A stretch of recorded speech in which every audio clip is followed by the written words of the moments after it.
wanna be the best in the game, invest in my name, check no restraints, I'm obsessed with the pain. I ingest, I retain, assess and I change, possessed by the thought I'll be free one day from society's restraints. Money, clout and fame, mud, disease, a plague. We all love to hate, have to play the game, have to make a name. All our insecurities are on display. This is war with the enemy, think that it was meant to be. Living in a time where disease is on every screen. I won't let them fester me, I know most are festering. Negativity is a plague for the mentally weak. No mercy, all I got is working. Never stop searching, never quite so thirsty. I'm toxic and psychotic, with this logic, you can't stop it. It's been chronic since I was a boy, so neurotic and chaotic. Built to last with the webs I'm weaving. I could change the past with all I'm achieving. Got my foot on gas, never stop competing. If you break like glass, then this life's gonna eat 'em. Make mistakes real fast, then you learn how to beat 'em. If you take off the cast, you can see all the healing. If the pain's in the past, move on from the grave and put your foot on the gas. No, never stop competing, yeah. I've been doing this, I'm on it. I just wanna be iconic. Sipping on a gin and tonic, got me going off when I'm on this topic, yeah. If I ever play, I want it. You know that I'm always honest. Stay away from those who are toxic. Keep them out your face, no way, you don't want them, yeah. Don't try to drain my energy. The enemy is everything. It's mentally, unhealthily, spreading like a rare disease. But I won't let it get to me. I don't need your therapy. I can leave a legacy of leading by intensity. Come on, we can fight this. Freedom is priceless. Spread just like a virus. Living in a crisis. Do you feel courageous? Do you seek greatness? Trust me, you can take it. Go on and take your aim. Yeah. Built to last with the webs I'm weaving. I could change the past with all I'm achieving. Got my foot on gas, never stop competing. If you break like glass, then this life's gonna eat 'em. Make mistakes real fast, then you learn how to beat 'em. If you take off the cast, you can see all the healing. If the pain's in the past, move on from the grave and put your foot on the gas. No, never stop competing, yeah.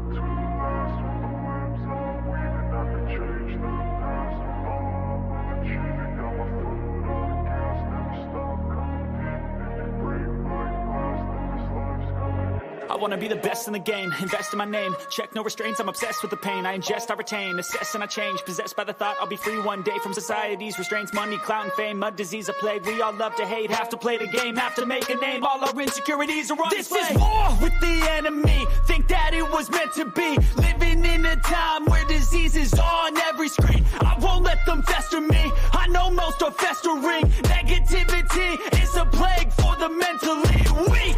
No mercy, all I got is working. Never stop searching, never quite so thirsty. I'm toxic and psychotic, with this logic, you can't stop it. It's been chronic since I was a boy, so neurotic and chaotic. Built to last with the webs I'm weaving. I could change the past with all I'm achieving. Got my foot on gas, never stop competing. It's 5 a.m. Real fast, then you learn how to beat 'em. If you take off the cast, you can see all the healing. If the pain's in the past, move on from the grave and put your Good morning, our morning show. I've been doing this, I'm on it. I just wanna be iconic. Sipping on a gin and tonic, got me going off when I'm on this topic, yeah. If I ever play, I want it. You know that I'm always honest. Stay away from those who are toxic. Keep them out your face, no way, you don't want them, yeah. Don't try to drain my energy. The enemy is everything. It's mentally, unhealthily, spreading like a rare disease. But I won't let it get to me. I don't need your therapy. I can leave a legacy of leading by intensity. Come on, we can fight this. Freedom is priceless. Spread just like a virus. Living in a crisis. Do you feel courageous? Do you seek greatness? Trust me, you can take it. Go on and take your aim. Yeah. Built to last with the webs I'm weaving. I could change the past with all I'm achieving. Got my foot on gas, never stop competing. If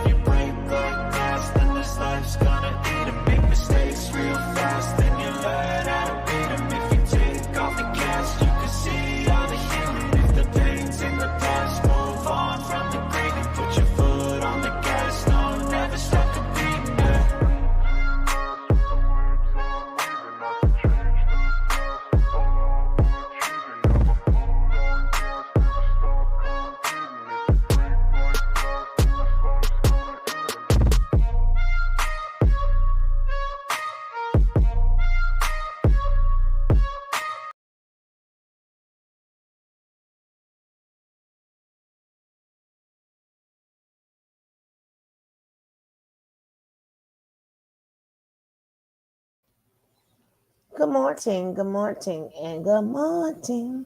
I didn't see anything yet, but I'm definitely checking Jack. We're gonna start this show, right? He's gonna talk about his healing, Aaron. Let's see how he's healing. Let's see what he's doing. And then he's gonna talk about knowledge. What is knowledge? Let's just see. Oh, okay, got you.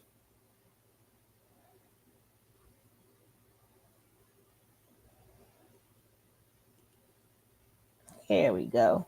Here we go. Here we go. Oh no, what did I do? I'm always touching something. I ain't got no business.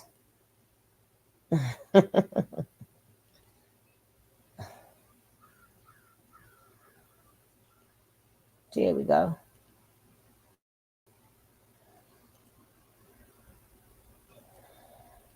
Look at those quality questions coming in.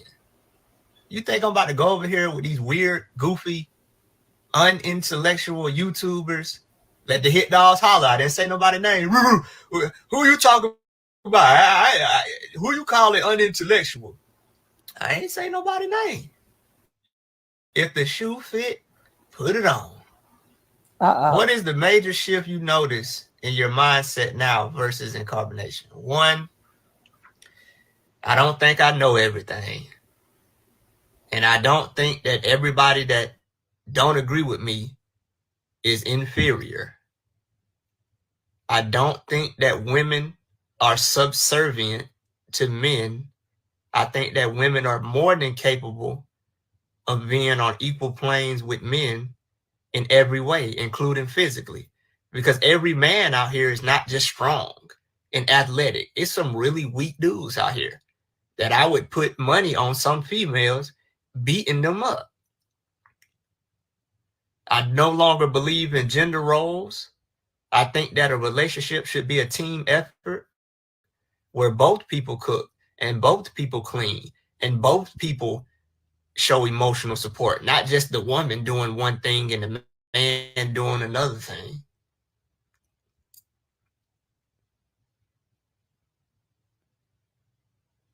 What else?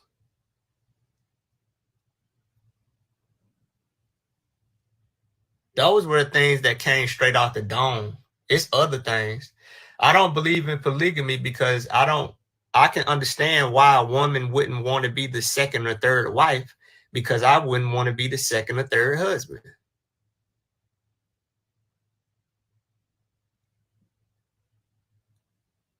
Oh, we about to, hold on, I got to end it, y'all. It's at that 1 minute mark. Hold on, we're coming right back. Hold them questions.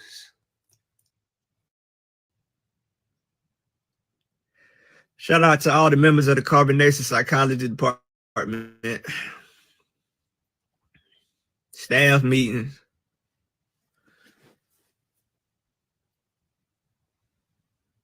Staff meeting.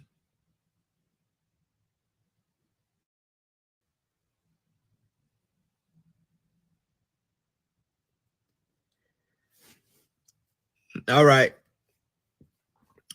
If I gotta set the tone, I gotta set the atmosphere, man. You know what I mean? Like, come on. 6 hours gossiping. Come on, man. We got to get something out of this, bro. No, I said that earlier, Jenny. Like, even though carbonation is an extreme example of domestic violence and abuse, there's nobody in this room that hasn't experienced trauma. Like, nobody in this room can raise their hand and say, I am completely healed. Then you'll be looking silly like Nature Boy.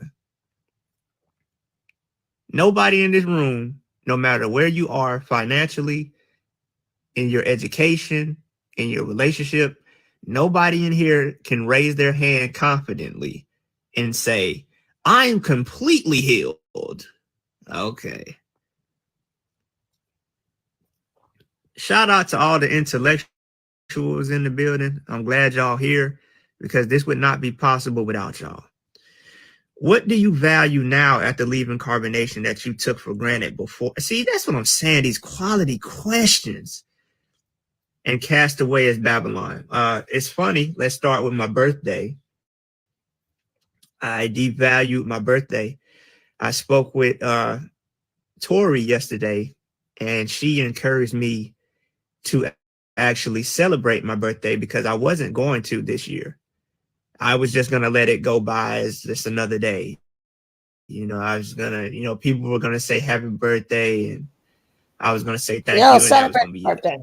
But she really encouraged me to celebrate the day I was born. It was the day that I got here.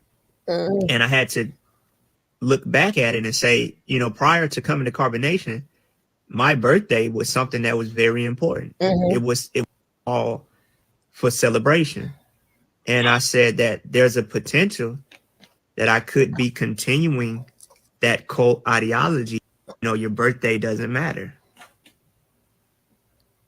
And so I decided this, it doesn't have to be anything extravagant, but I decided this year that I'm actually going to, I celebrated my birthday last year.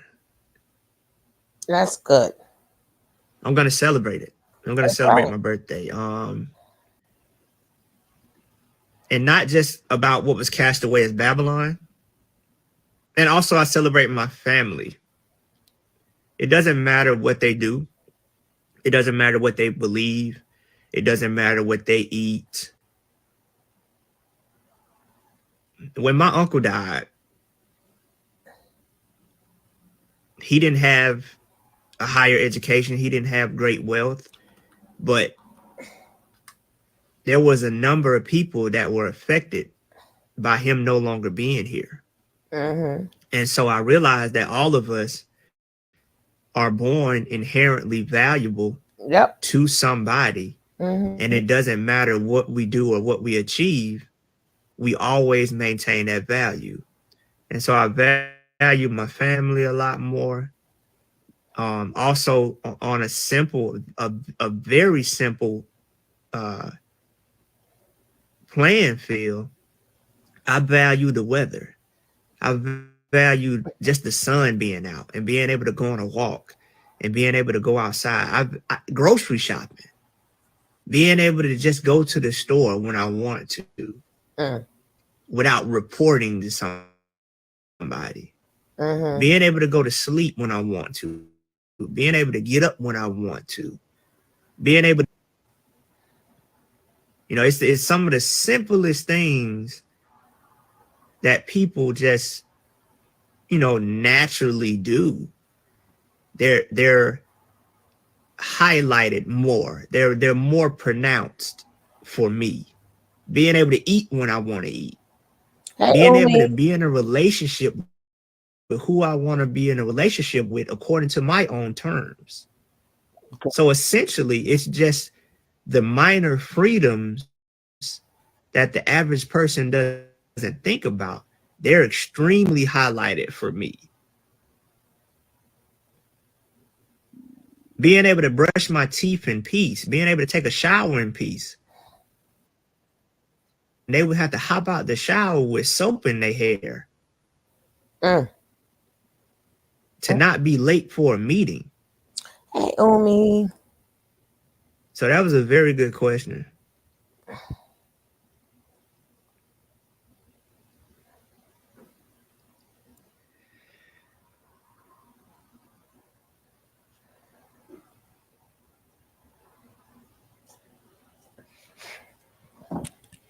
Are there any hobbies or passions that you had before you were able to get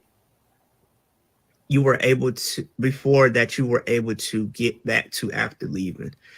Yeah, video games. I've been an avid video game player my whole life.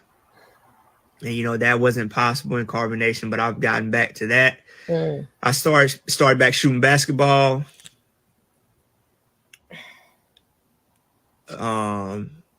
Started back playing pool. I see these are the things that just like he had them in jail in the mind, right? Even though he's going to be Nation that's going to be in jail in the jail and in the mind. But cults have you in jail in the mind. That little simple things, the little things. Hey, Cito, welcome. Don't forget, guys, if you hit that like, I appreciate it if you hit that like. But the little things that everybody takes for granted, you join a cult, you thinking you go in there to be free, but instead of being free, you going to jail. You are going to jail. All these cults send you to jail and tell you what you can't do, what you can't do, blah, blah, blah, blah, blah. And they end up worse than people in jail. Like lights up, lights down. At least in jail, you ain't got to hear nobody lecturing you for hour after hour after hour. You don't have that narcissistic stuff there. Thank goodness for that.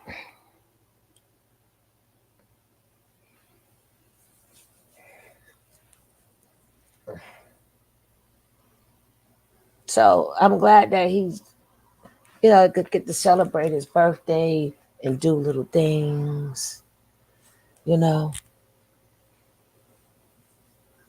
I think my thought is he's more of the acceptance. So in order for you to heal, you have to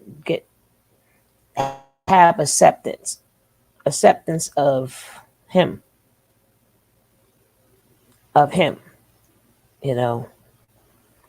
A lot of stuff that was done, and I know not me, but the people, they still feeling a certain way. Things went too fast. Because this was like the quickest. They was in there for a while, but it was the quickest cult for us, right? It was the quickest cult for us, which we know was not over yet. It's not over. And people probably figuring, hey, he's in jail. But listen, the education doesn't stop because nature is in jail. The education does not stop. The education does not stop. And we do want to see the people we've been looking at. We want to see where their lives are at. Why? So we could tell other people in our education where their lives are at. Yes, I have to do some talking. Yes, yes, yes, and yes, and yes. So we're going to get back to his healing process. Him letting us know how he's doing since leaving there. Yes. Okay. First got introduced to pool at a summer program when I was in, if I'm not mistaken, 8th grade. It's called Upward Bound. I don't know if y'all have that where you're from or if you've heard of it. But I did an Upward Bound summer program where we stayed on campus to see what it's like to be in a college setting. I might have been in high school. I can't remember, but that's when I got first introduced to playing pool. And when I was in college, I didn't have a job. I never been the type to work a job. So in order to make money, I gambled. I played spades. I played NCAA football on the PlayStation. But my primary source of income while I was in college was playing pool, was betting on pool. $10 game, $5 game, $20 game. The most I ever bet was $100 a game. And so I played pool a lot because that was connected to my income. And I've gotten back to that, minus the gambling aspect. I don't gamble because I know that it can be very addictive. And so those are a few things that I've been able to get back to: pool, basketball, and video games.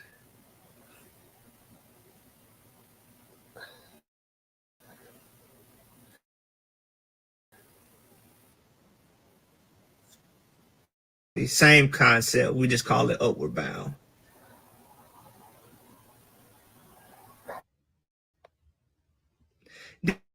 Do I have an Amazon wish list? No, I'm a minimalist.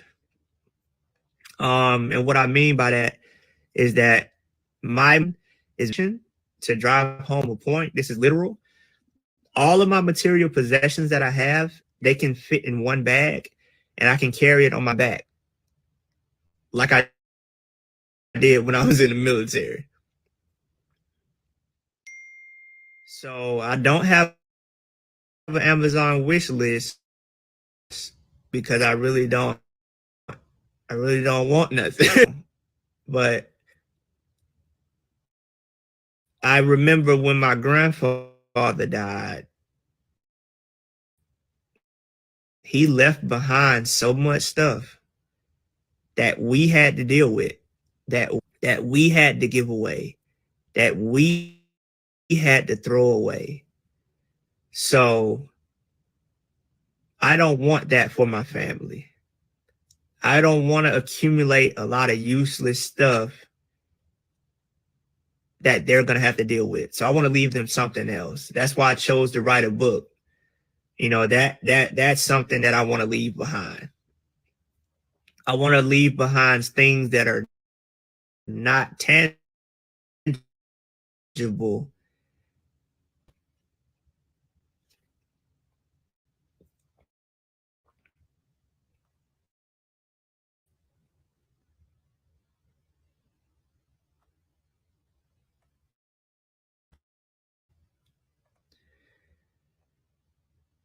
I study cult leaders.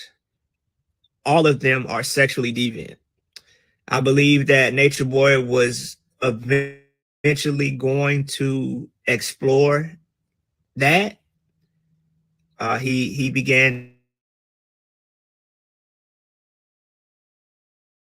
according to Nature, little girls were ready to be active when they began their menstrual cycle, and we know that that can happen as early as 8, 9, or 10.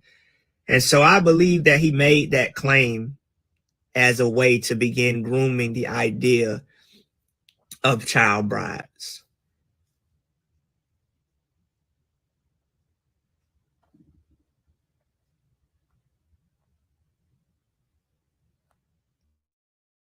Yeah, exactly, Angel. My grandfather had his own little junk that we had to throw away.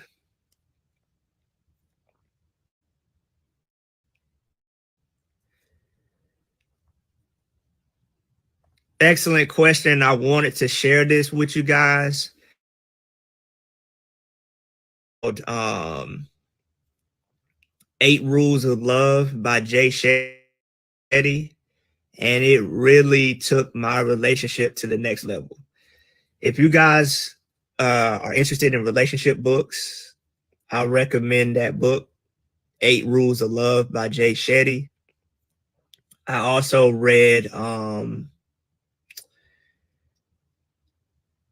another great book that I recently read is called Man's Search for Meaning by Viktor Frankl. It's about a guy who was in a Nazi concentration camp, and he details how he managed to survive over the course of 3 years. And another book that I read, what was another book that I read?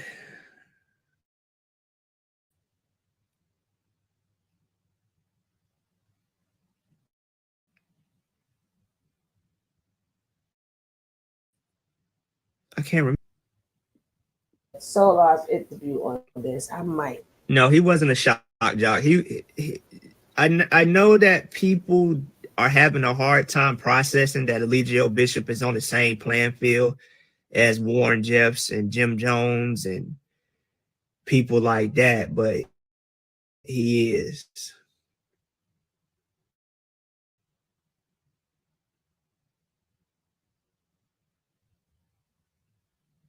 Yeah.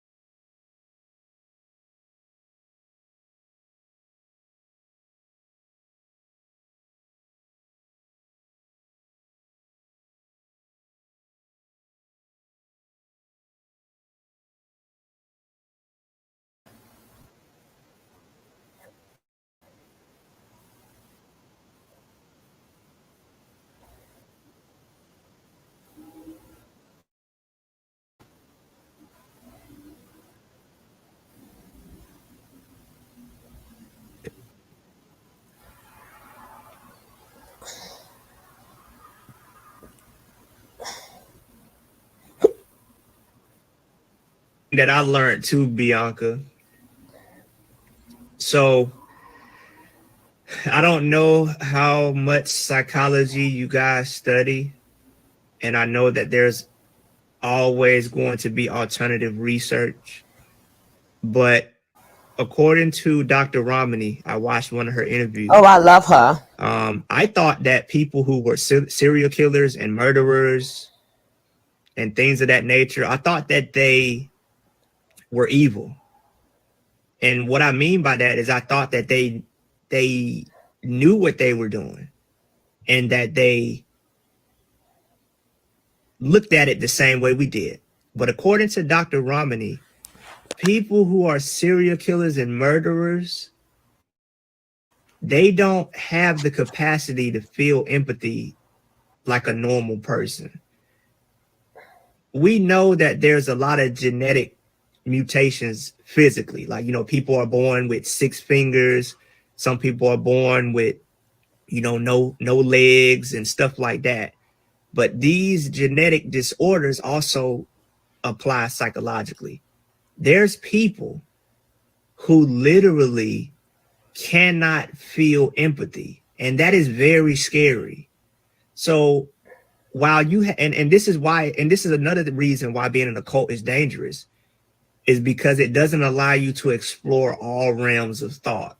You become heavily dependent upon your own. For Aya and Efru to say that all the Black men in prison are being targeted is ignorant, because there are Black people who do not have the capacity for empathy. And when you don't have the capacity for empathy, that makes you inherently dangerous like an animal. I was naive in thinking that in order to be a human, you automatically had to be accompanied with empathy. And I was wrong. There are people, just like there's people who can't see and people who can't hear, and they're born that way. There are people who are born with the inability to feel empathy. And that's crazy to know. And there's nothing we can do to stop it because it's a genetic trait. Just like we can't stop short people and we can't stop tall people, we cannot stop people who are born. And this is something we think that people like Nature Boy are the byproduct of some type of trauma in childhood, and that if they just had the proper parenting and proper environment, they would be okay. And I have come to realize that that's not the case. Even if we have a utopia, there is genetic defects that we cannot stop right now, which means that there will be people who are born blind. There will be people who are born deaf. There will be people who are born without arms. There will be people who are born without legs. And there will also be people who are born killers and murderers.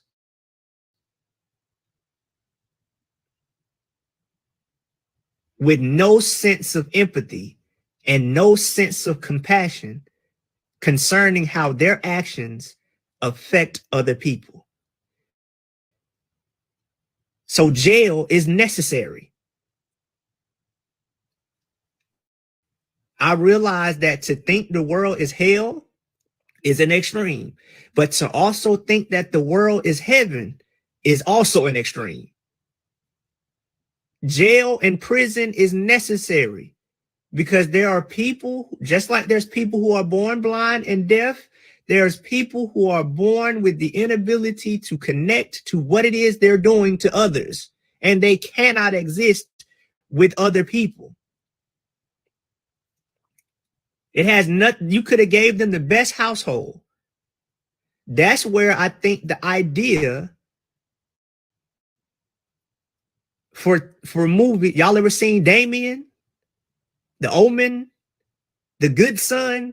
That those people are real. I know Hollywood does a good job at making dramatized representations, but I want y'all to understand. What's up, Bree? I want y'all to understand that there are people that are born Black, white, Asian, Chinese who cannot feel empathy. And there's nothing we can do about it other than make sure that these people are not in a position to hurt anybody else. I'm telling you, y'all ever met, listen, y'all know them kids? Y'all remember them kids that was just bad? And then, you know, guess who get the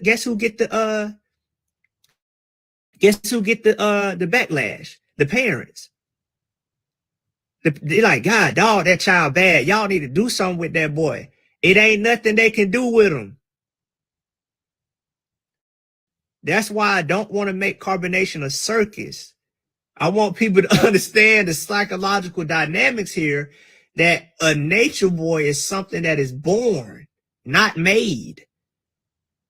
He was like that from the day he was born. Ain't nothing you can do about these people, bruh, except keep them away from folks. They don't have no, exactly, Bianca. They don't have no awareness and they don't have no accountability. They think that everything they do, no matter what it is right or somebody else's fault.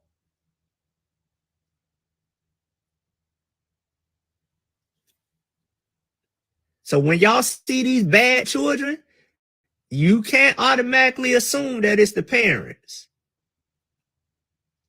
Just like you wouldn't blame the parents for their child being, you know, autistic or having Down syndrome. Some of these kids is literally Satan's children.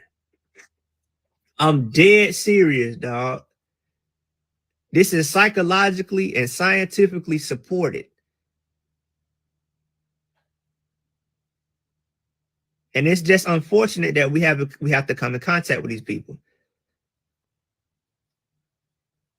You see what I'm saying? And that's unfortunate, Bianca, to be raised by somebody like that. But nature, listen, Eddie Murphy, you can't trust nothing Nature Boy say, because he'll lie. So it's almost impossible to determine what was true and what was false, other than what you have seen him do or experienced with him directly.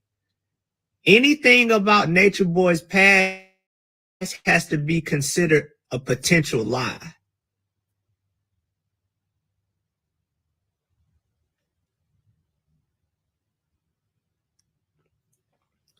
Right, I remember that stuff too, Eddie Murphy. I remember that. That's all scary looking back on it.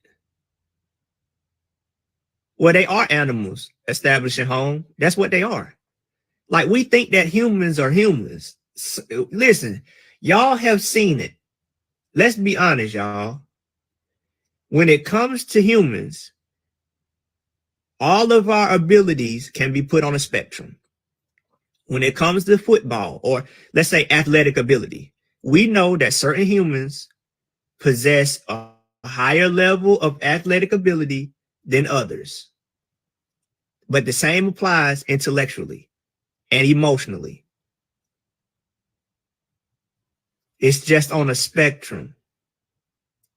Unfortunately, there are humans that exist on the lower form of the spectrum, and they are just like animals. They can talk,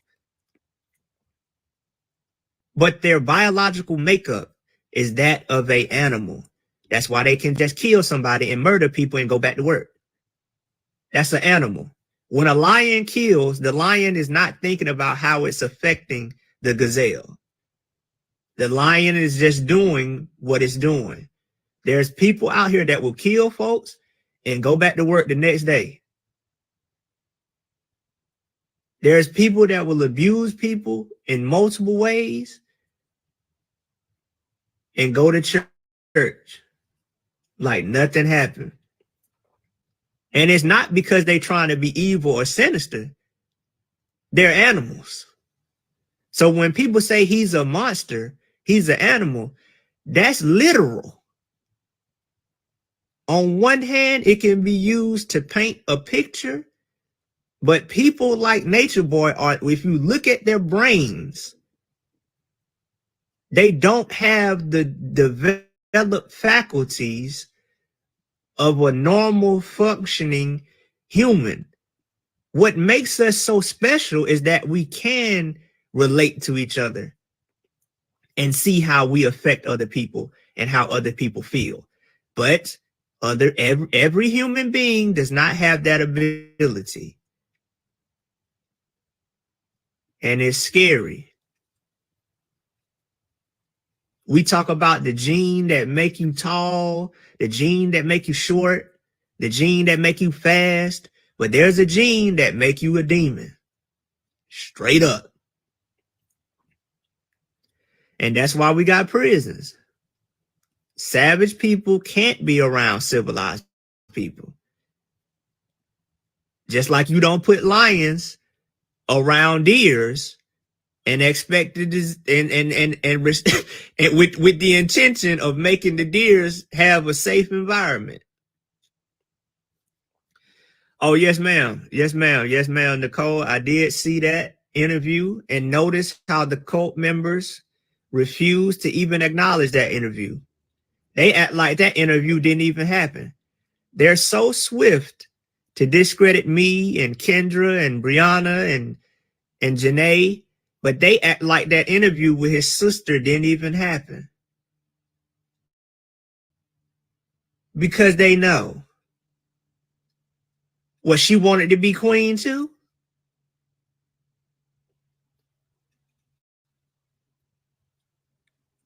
See, they don't have a solid game plan on how to discredit his sister. So when you don't have a solid game plan to expose somebody or discredit somebody, what do? You act like it didn't happen. They act like that interview with his sister didn't happen at all. See, they can easily say the other women wanted to be his wife and they mad, but you gonna say his sister wanted to be his wife?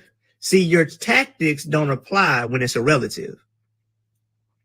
So they act like it didn't happen. Oh, they are him, Eddie Murphy. They're his puppets. They're his extensions. Oh yeah, they watch everything. What else they doing? Working? What else they doing? Girl gone got it. They got all day, every day to watch everything. They ain't working. They ain't going to school. They ain't taking care of no kids. That's all they got to do is to watch and see what people are saying about them so they can know how to appropriately respond to the climate. They watching everything so that they can come up with a script to prove somebody wrong.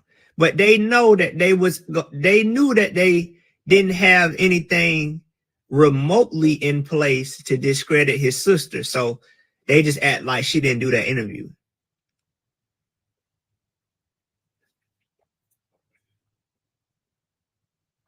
I know, right? Shout out to all the people that's about to be teaching carbonation in their psychology class. And shout out to all y'all that's going to be writing a paper. Y'all going to be writing a paper about this.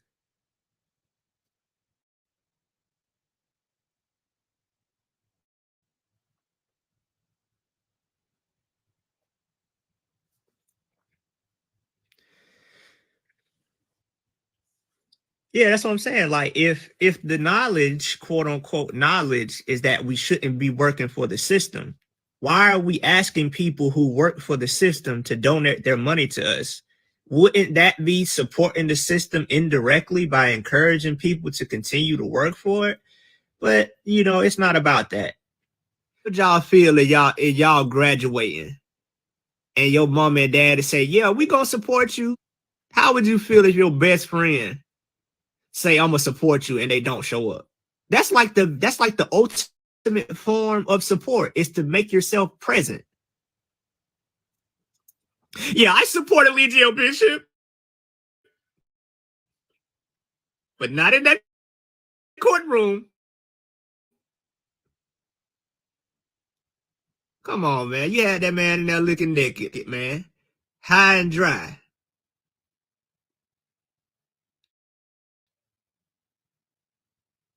What they're doing on the internet is having some type of, but look at what it's done. Let me tell y'all, I've been watching Nature Boy since 1998, and he ain't do that. Why you didn't tell the jury? Maggot. Come on, man. You graduating, your mom and dad say they coming. I'm telling you, and this ain't right, y'all. What you didn't know it wasn't right until the verdict. I'm telling you. Talk about some free Nature Boy. Man, y'all so lame.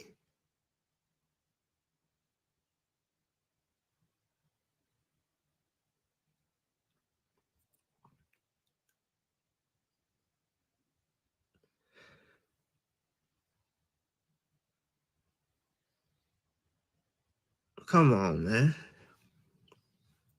And the crazy part about it is, when Aya, Malia, Efru, and Zoka leave, what they gonna say then? What they gonna say then? Ain't even gonna be nobody left to support. What are they gonna do when Aya, Malia, Efru, and Zoka finally leave?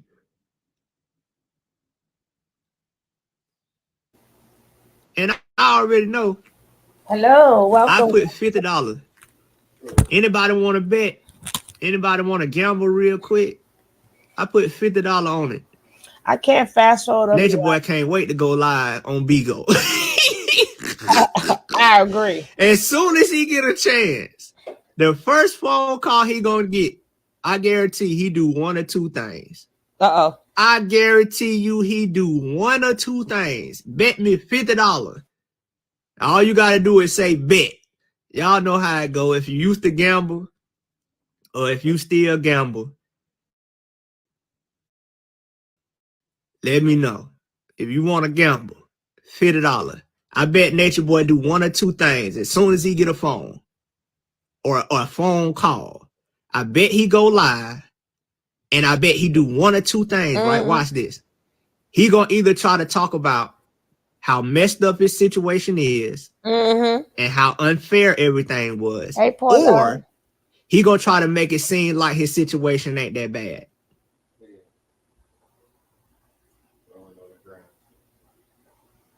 Good.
I know.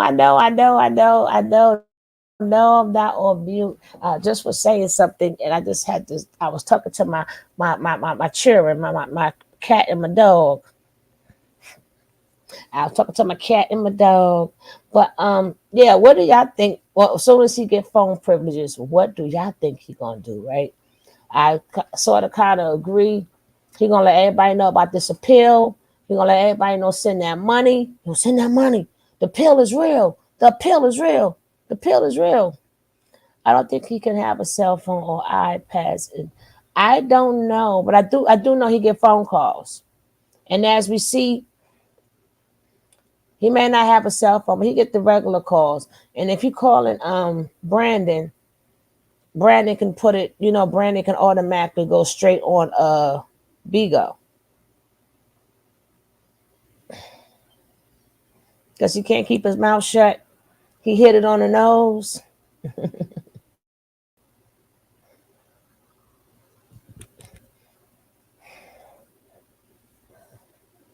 All right, let's get back to this.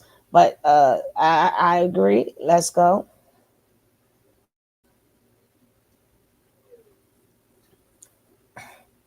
And like I said, I might play the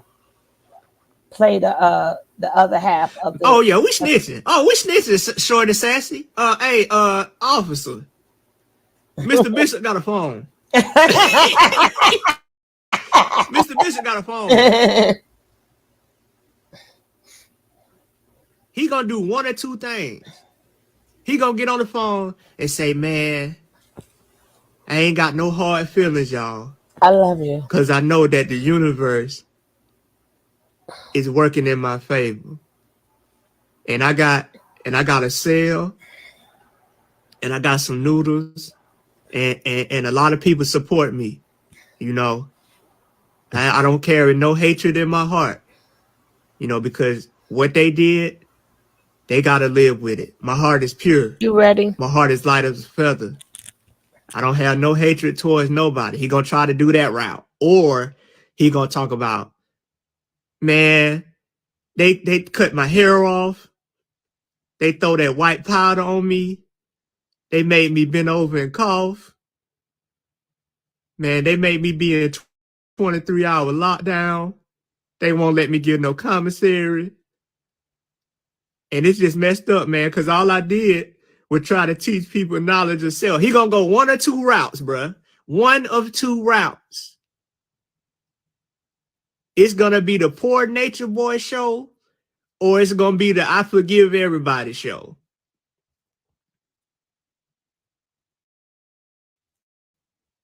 What else he gonna do? What else he gonna do? It's gonna either be the Poor Nature Boy. Oh, they won't let me get vegan options. They making me eat oatmeal and sausage. Nah, I don't think he gonna create no cult. I don't think so. Because the only reason he was able to create a cult on the outside is because of the propaganda he had that made carbonation look like something worth joining. Yeah, Mama Earthy, he gonna do one or two things. It's gonna either be the feel sorry for me nature boy, or either it's gonna be, yo, y'all, they really take care of me in here, man. A lot of the dudes recognize me from the internet, and they say they rock with my teachers, man. They say that, you know what I'm saying? They saying that, you know, it's messed up that I'm in here, man, because seeing how I treated. So as soon as he make that phone call, it better be on their security line. Cause we gonna make sure he get shaken down. But we ain't letting you live. Let me find out Nature Boy making a call after phone hours. Shake him down. Shake him down.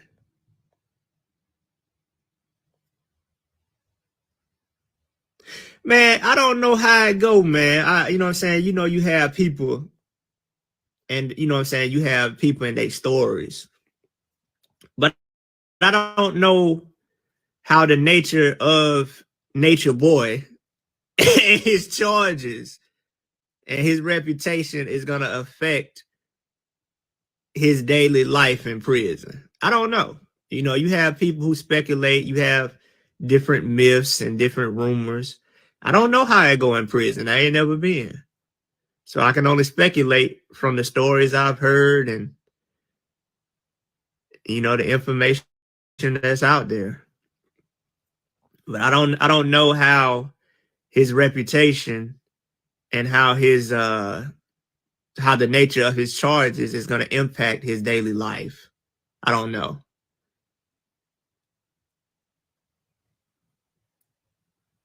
But life is a long time, boy. That's a long time.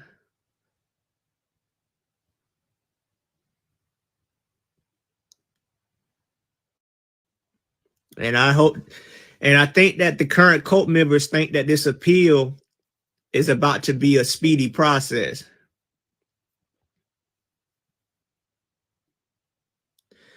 Oh, I didn't know that, Spirit Doll. Shoot, no. Shoot, no. That boy ain't getting.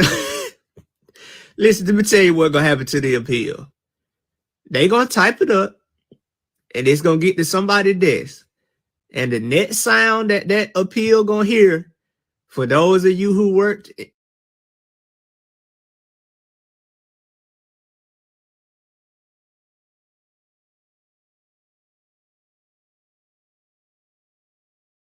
or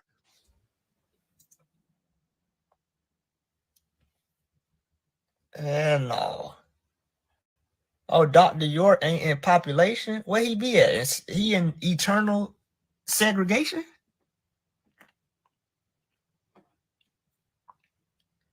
Hold on, Darcelli. Hold on, Darcelli got the info. Don't be in here gossiping, Darcelli. Has anybody else heard this? They said some lawyers look at it and didn't want to take the case. Oh, really, Spirit Doll? So Dr. York is in eternal segregation or something? Interesting. Okay, Kivana.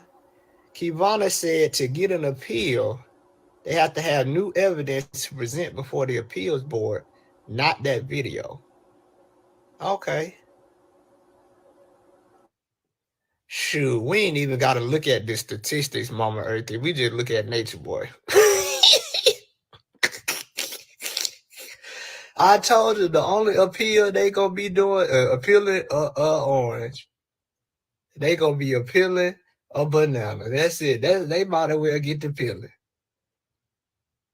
This Georgia, man. I know this state better than any other state because I was born and raised here. There's something different about the atmosphere in Georgia. We just don't play. Y'all know Pastor Troy's song. Ain't no more play in GA. Georgia is not about to be like, oh yeah. After a jury decided unanimously that this person was guilty, we gonna overturn it. Man, please. Oh, that's why you was at the trial, Spirit Doll. You was right up the way. Okay, so it wasn't inconvenience for you. Really? Come on, bro. Georgia went through a whole trial and he was convicted unanimously. It's not like it's not like he was convicted by majority vote. He was convicted unanimously. You think Georgia about to be like, oh yeah, we made a mistake? Man, please. The people of Georgia, whoever do that, like, what? What you mean an appeal? It ain't happening, bro. But it's not even about us. It's about them having a reason to continue on. Because everything that he told them to believe in has not come to pass. So this one lying prophet y'all got. Exactly, Darcelli. And not, you know who else missed the point? These retarded people that be supporting him. He didn't deserve. She said she might have said a lot of stuff, but one of the most important things she said was no. And then Nature Boy went ahead, because he can't keep his mouth shut, went and confirmed that she said no. So what is we talking about? Like, do y'all not understand that that is the only word that needs to be said to relinquish consent? It doesn't matter if we had sex 800 times. Every new sexual encounter requires a new form of consent. But you have a lot of dudes like Nature Boy that think that because you're my girlfriend and because you're my wife, I own you. And because I own you, you owe me sexual favors. Your wife can tell you no, and ain't nothing you can do about it. Some dudes don't understand that. That's why you gonna be in jail, right behind Nature Boy. Go ahead and keep playing. But all it's gonna take is one of them girls to realize what you're doing, and you're gonna find yourself looking stupid, trying to be the man for the internet. No, life ain't for only if you kill somebody. Georgia has it clear as day, public record. Do you know that he could have got the death penalty? A lot of people ain't talking about that. There's no more play in GA. He picked the wrong state. He should have went to Utah, where they let people do this type of goofy stuff. Nature Boy chose Georgia. His possible maximum sentences, you can look it up, was life without the possibility of parole, and the death penalty. Nature Boy could have been executed. Do you not understand that? I made a post about how he would have been executed in one of these other indigenous, lesser developed countries that he loved to visit. But right here in Georgia, you couldn't get the death penalty for his charge. Look it up. Unallowed. Oh my. Oh my. And for those of you who don't think, or who may think that his sentence was too severe, let somebody do what Nature Boy did to those women to you. Yep. And then let me know if you feel like your perpetrator deserves some leniency. Tell it. It's all good now because you can't connect to the situation. But everything's all good until it show up to your front door. Yep. Let it had been your daughter, and let it had been you. And then how would you feel if somebody say, don't you think your predator should receive some leniency? Y'all sound so goofy. Don't you think that your predator deserves a second chance? Don't you think that this monster deserves some leniency?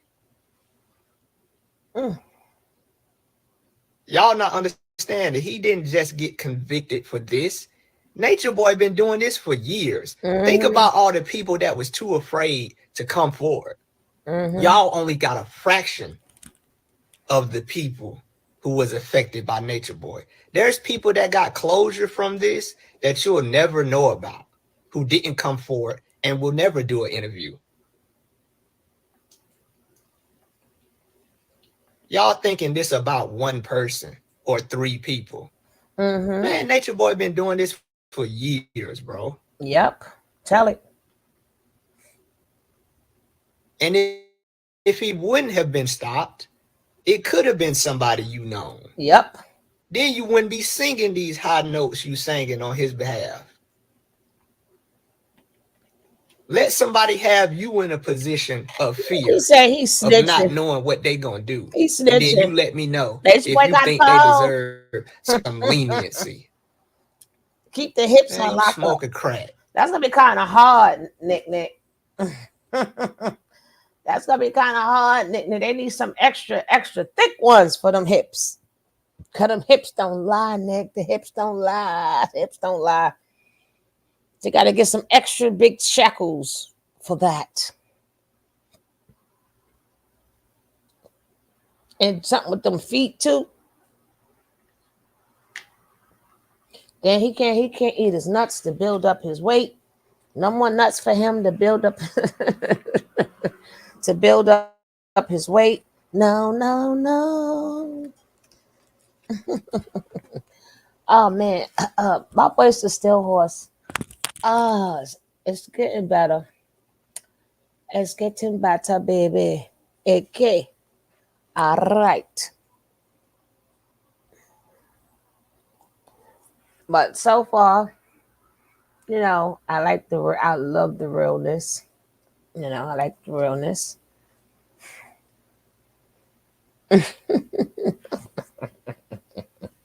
I ain't messing with you. I ain't messing with you, Nick. I ain't messing with you, Nick. Nope, nope, nope, nope. Let's read some of the comments. That mama lady passed away because she told her to stop taking the meds. We're not answering that. What is soca? They can't even spell right. Doing except talking. I think he didn't get stopped. I keep forgetting to read their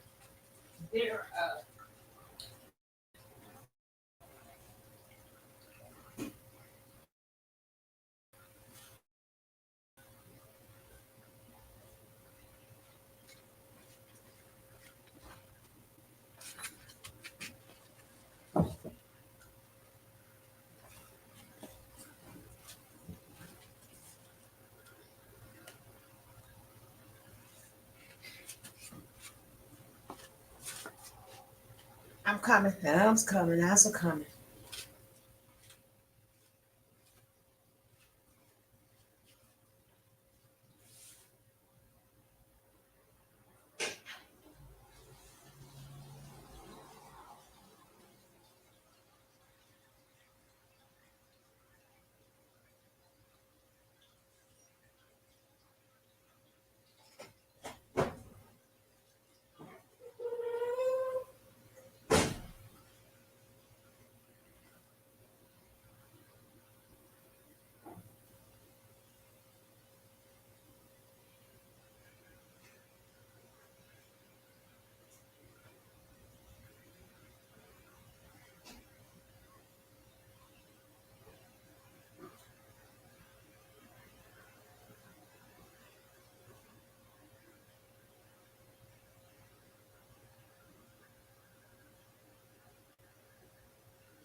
Put the next one in. I'm gonna transfer that stuff over here. I think these clothes out of place. Yeah, stuff like this. Stuff. Yeah, I know you just.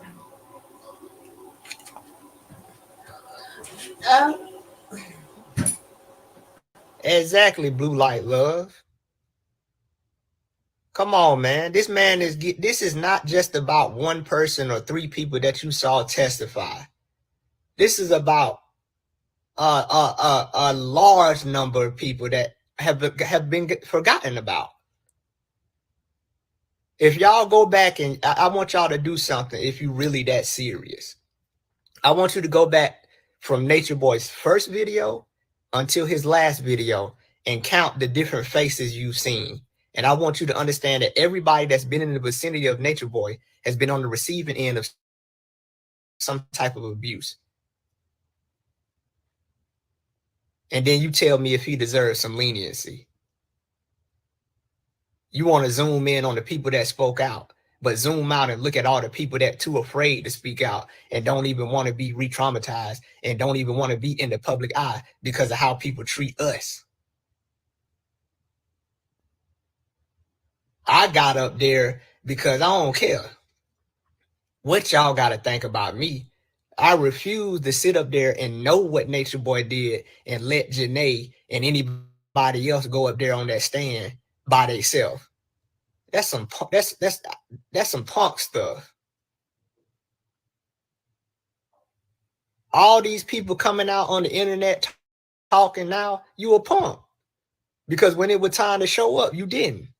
You want to burn. Look at me, y'all. I'm on the internet doing the interview, speaking out about what I know. But when it was time to come to the courtroom, you a punk. It's too late now to tell your story. You a punk. And everybody know you a punk. You want to come out the woodwork and tell your testimony on somebody's YouTube channel. You a punk. It don't matter what folks think about me. When I you seen how I was looking in the courtroom. I'm looking at Robert like, you can't cross-examine me because I ain't gonna lie. It ain't no, you don't even know, you know what I'm saying? Like, that's why the cross-examination for the cult members was such a circus, because they was lying. You can't cross-examine somebody that ain't gonna lie. That's why it didn't take me 32 years to answer a question. Because I'm just gonna tell you what it was. I don't care nothing about no cameras being in the courtroom. Don't care nothing about no being on nobody's thumbnail. Every man must search his own soul. You know how lame I was gonna feel to myself not being a part of the trial, knowing what Nature Boy did, but I'm hopping up on when the verdict reached and the coast is clear. Now I'm coming out talking about some, yeah, y'all, let me tell y'all what Nature Boy did. You a hoe. You a punk. Yeah, now the coast is clear. Let me tell y'all. Yeah, Nature Boy this and Nature Boy that. Now you want to come out when the coast is clear. You a hoe. You a hoe punk and a punk hoe. Khalil, let go, Callie. Let's get into that, Callie. You a punk. So y'all was acting and filming a documentary for 7 years. Come on, Callie. And why is you acting in a documentary when by definition a documentary is a recount and a report of factual events? And if you was recording a documentary and if you was acting, first of all, if you was acting, why was when Janae got slapped, why was that not being recorded? Why is people getting slapped when the cameras ain't rolling? Because y'all smoking dope and y'all lying.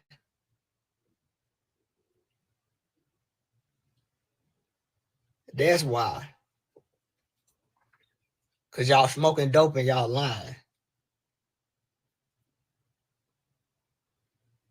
How you acting in a documentary?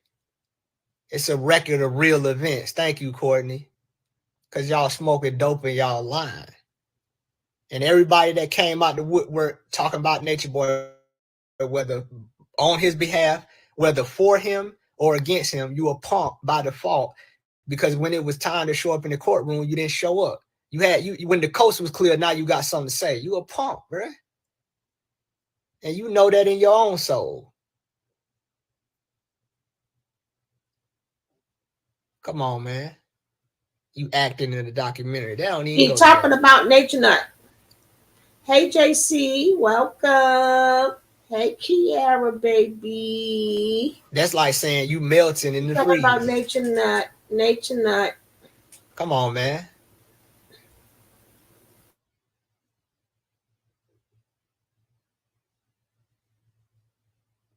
These folks acting in the documentary and I'm melting in the freezer. Come on, man.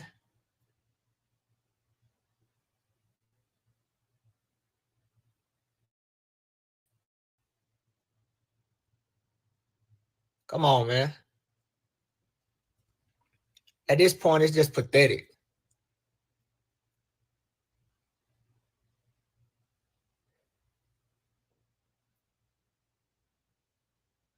Oh, you talking about, I don't know if it was Adolf Hitler. You know, you had the people that, you had them people that they just got to be contrarian. But from my understanding, Adolf Hitler is famous for saying this quote. If he's not, so what? The whole point of the quote still stands. Is that if you tell a lie loud enough and long enough, it eventually becomes the truth. But I even challenge that because ain't nobody going for the fact that it was a documentary just because y'all keep saying it. Nobody's believing that Eligio Bishop is innocent because y'all keep saying it.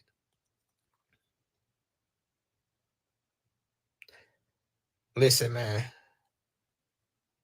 They tried to manipulate the court the same way that they manipulated everyone else, whether in person or online. But you can't manipulate the court because this isn't the first time that they've seen somebody like Eligio Bishop And the court doesn't deal with personal opinions. They deal with facts of the matter. And they challenged all of the things that they were saying, and they could not come up with anything that made sense. Exactly. That's what we and that's what I'm saying. That's the point Stop we it, driving bless you, home. fool. Stop it, bless you, fool. And here we go. Here's another thing, y'all. People keep talking about plea deal, but where's the paperwork? People have been saying that which goes back to my point He ain't that need if no you tell a paperwork. lie loud enough and long enough, it become the truth. He ain't Now no you got paperwork. people believing without a doubt that a plea deal was offered. Where's the paperwork? Well, that what You the can lawyer get said. paperwork on everything else involving this case. Where's the plea deal No, paperwork? it was there. It was there. It was there. I got to go Do you all not the way know, back. bro? They will lie.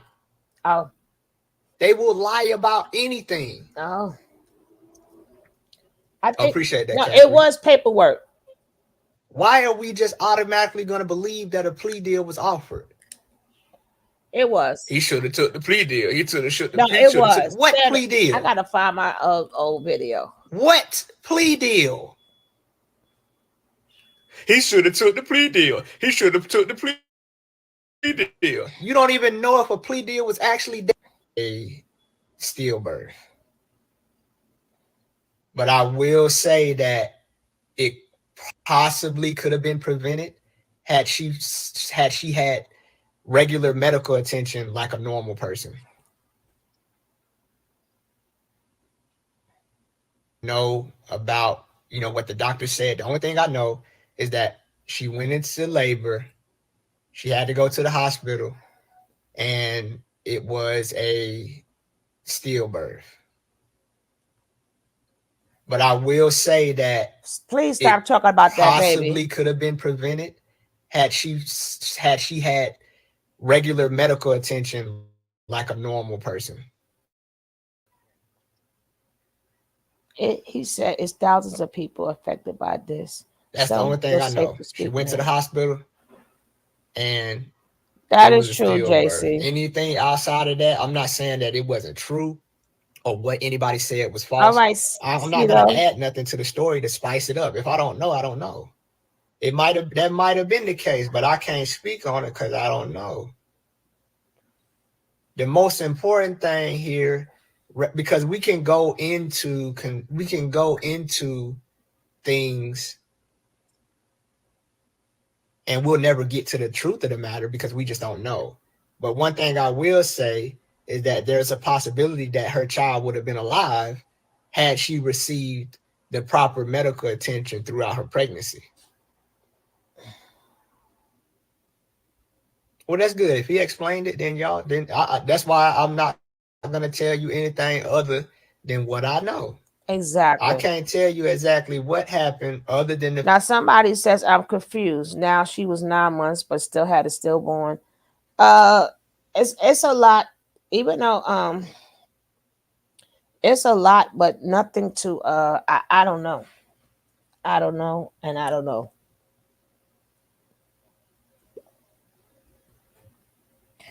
I don't know. I think we'll never know. But one thing I do know, he did not let them go and pick up their baby. And one thing I do know, they just left that baby right there. That's one thing we do know.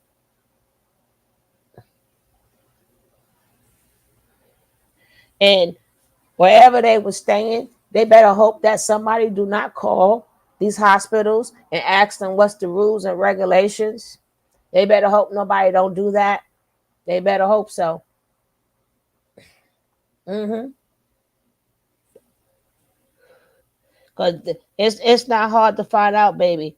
But even if all of that is true, he wouldn't even let them go back and get their baby. I am so disgusted. Like poor baby love. The way she was done was wrong. Zoka, wake up. They didn't even let you say bye to your baby. They didn't even let Zoka say bye to her baby. All that spending time, no.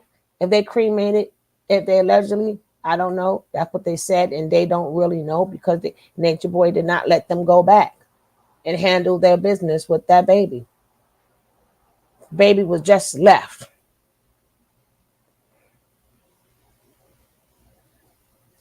We don't know nothing. It wasn't a miscarriage because it was born. So it wasn't a miscarriage because it was 9 months and it was born. I don't know. I don't know because if I don't know about Puerto Rico, but if the baby had a heartbeat and did not have a heartbeat, that will cause for an emergency C-section. That will be the cause for an emergency C-section. A stillborn baby, I don't know if they still, I don't know if they heard a heart. Now, if they didn't have a heartbeat from the get-go, that's one thing. But again, we would never know. But one thing we do know is she wasn't even buried the correct way. That's one thing we do know. He didn't even let her go back and get the poor baby ashes. Maybe she wanted to keep it and put the baby ashes in her chain or something. We don't know what she could have wanted to do. But he need to rot his ass right up in there. Then they had to go back and be regular. Mm-hmm. Mm-hmm. Mm-hmm. Mm-hmm. I might play the end of that on here, or I may come back and play the end of that interview because that was one section, and Neek takes him down to different sections. So we shall see. I'm gonna skip past that because that's terrible. The fact that she went into labor and the baby was a stillborn.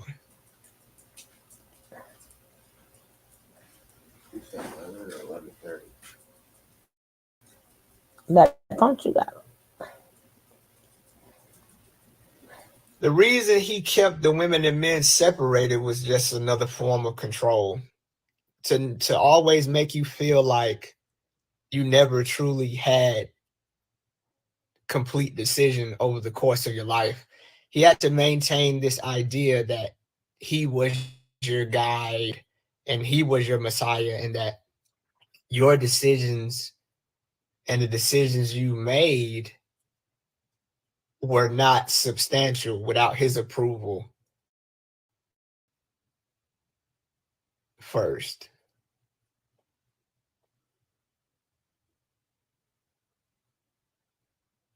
So it was just another method of control. You see that all the time. David Koresh used the same tactic. He encouraged his male followers to remain celibate while he was with all the women. So it's a control strategy. It's not uncommon.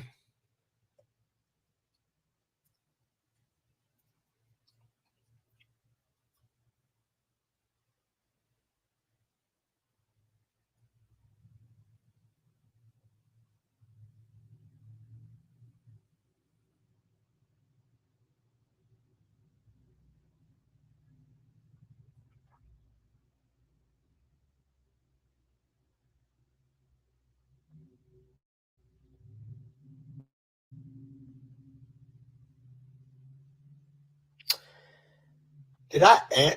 Okay, let's see. Let me see. So at first, his original teaching was that we was all God, right? Then it shifted to God being on a spectrum. And one of the things that caused me to accept that was his narrative that we wouldn't have been where we were and we wouldn't have known the knowledge if it wasn't for him, which at the time, because I believed in the knowledge, it was true. So that's what allowed me to accept that, he was a higher being or a Messiah or a God, because he was the one that taught us the knowledge, and he was the reason that, we decided to move to the tropics and all those things. So that's what was the process of indoctrination. That was the point That was the main focal point that allowed me to be indoctrinated into the idea that he was some type of God.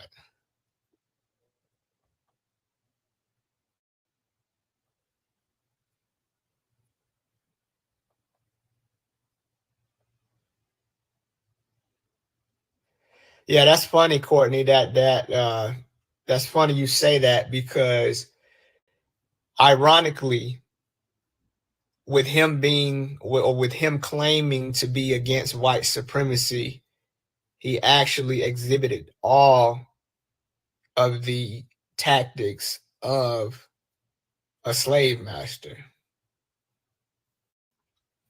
Oh no, New York Queen, and you're not understanding. I guess you missed the part where we were talking about people being born with mental disabilities. There is no healing for Nature Boy. Like, that's the part we got to separate. Like, just the same way somebody's born deaf and some people are born blind, there are people who are born with the inability to express empathy and compassion. There is no healing for Nature Boy. That's how he was born. We were talking about the kids who are born and they're stabbing rabbits and they're hanging puppies from trees. There's no healing for that. Exactly, pushing prison. There's no healing for a sociopath. Oh, my bad, New York Queen. I got you. I got you. My bad. Sorry about that. That was a miscommunication. Of course, Caebonna. If you look at Jim Jones, if you look at Charles Manson, if you look at any cult leader, one of the necessary ingredients is isolation. Nature Boy sold isolation disguised as a healing environment, disguised as, you know, a beautiful natural space. But the trees and the waterfalls and the you know, the temperate climate, it was all a disguise for the underlying purpose, which is isolation. It was all isolation, all isolation. That is a necessary component. And he also felt like he would have more leniency and he would not be subject to the same investigation in foreign countries that he would in the United States.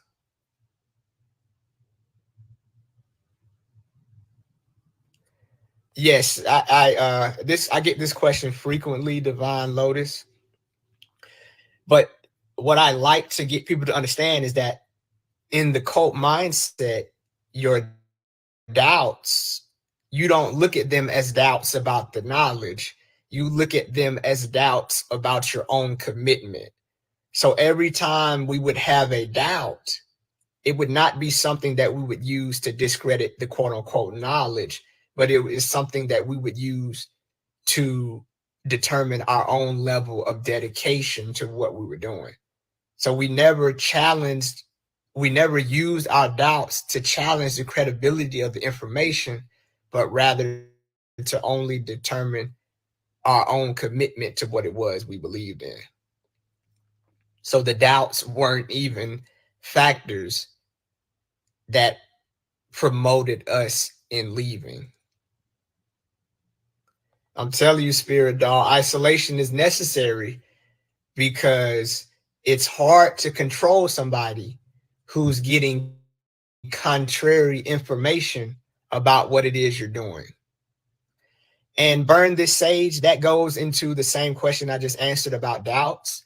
Even thinking about leaving, it was more, if you thought about leaving, it wasn't because you thought you should leave, but rather it was you not being as committed to what it is you're doing. So it was a constant internal battle. Every time a doubt came up, every time a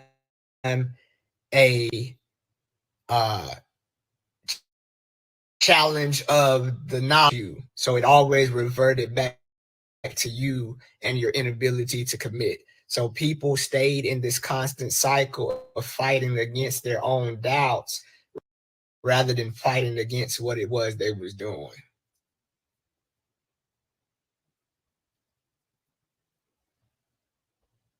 Oh, sure.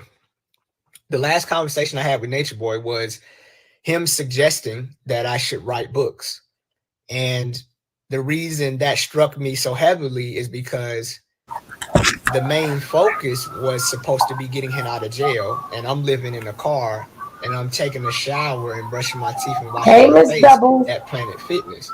So that last conversation made me realize that this person is completely disconnected from what I'm considering to be a priority now. And so if I'm thinking to myself, if you don't care about your own life, why am I caring about your well-being more than you do?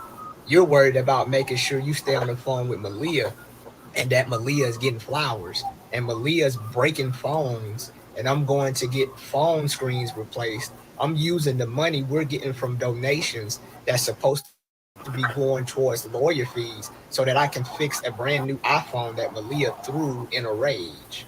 So I'm like, this person does not care about their life. Why do I care about his life more than him? So that was one of the factors that made me be like, okay, let me get up out of here because this man is playing with his life. So I know by default that he playing with mine. So I lost all respect possible. Any bit of respect I had left for this person was gone in that moment or in those moments in which I seen him conduct himself when he's in jail. I'm like, you don't even care about your own life in jail. I'm thinking to myself, you know we have limited resources, but you want to be on the phone all day, every day, talking about we're on a rock in the middle of nowhere. I'm like, I'm like, Negro. I'm thinking to myself, Negro, let's reserve these resources for something more important than listening to you talk about how 0 became 1. I'm like, this Negro is an idiot. And I'm like, I cannot deny it no more. There's no knowledge. There was no knowledge available for me to justify what he was doing. There was no knowledge. And I remember this fool had the nerve to tell me one day. I told him, I said, man, I thought you was losing your mind eating that genetically modified food in there because he ain't getting no organic food in there. And he told me, he was like, guess what he told me, right? He told me I'm a program. I don't never change. And he tried to sell me some bull crap off the fly, right? So I'm thinking to myself, by this time, I'm regaining my ability to think for myself because I'm not talking to him every day. So I'm thinking to myself, I didn't say nothing to him, but I'm thinking to myself, if you're a program and you don't never change, what's the point of eating organic food then? Like, what's the point of eating organic food, being concerned? Why is biology even a 5 science if you're a program and you can't change no matter what you eat? I'm like, he lying. I'm like, you lying. You just making stuff up, bro. You lying. And then he all of a sudden he talking about some we Muslim now. I'm like, oh, you lying, bro. You lying. You're lying and you're just making stuff up as you go.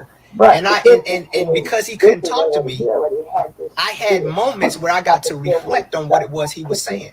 And every time we got off the phone, I would reflect on what it was he said. And I'm like, that don't make no sense. That don't make no sense. That don't make no sense. That don't make no sense. And it just kept happening. Bring back the stuff that's on this side. And I'm like, this man just lied, and he just makes stuff up on the fly to maintain this position that he's some type of spiritual guru. But I'm like, you just lying. You lying, bro. You lying. And mind you, people always ask, what was the moment? It's not a moment. It's a series of things that begin to accumulate when you have an opportunity to think for yourself. And I just began to realize gradually more and more that this person has been lying all these years and has just been making stuff up to fit whatever belief system he wanted. I'm like, bro, that don't make no sense, bro. If it don't matter what you eat, then it don't matter what nobody eat. And if it don't matter what you eat, why you got us out here shopping at Sprouts and Whole Foods for non-GMO? Why is you telling people not to eat non-GMO? You a lie. And you a hoe. And you just continue to prove that over and over again, even to this day. Straight hoe. Let's turn the whole into a look. I don't know what the brushes. But then some crazy part about it is the reason you was doing all them shenanigans in the courtroom because you was scared. You just like a child. No, that's not all of that, all of those other shenanigans that's for them. Of you acting like it didn't matter. That's their brush.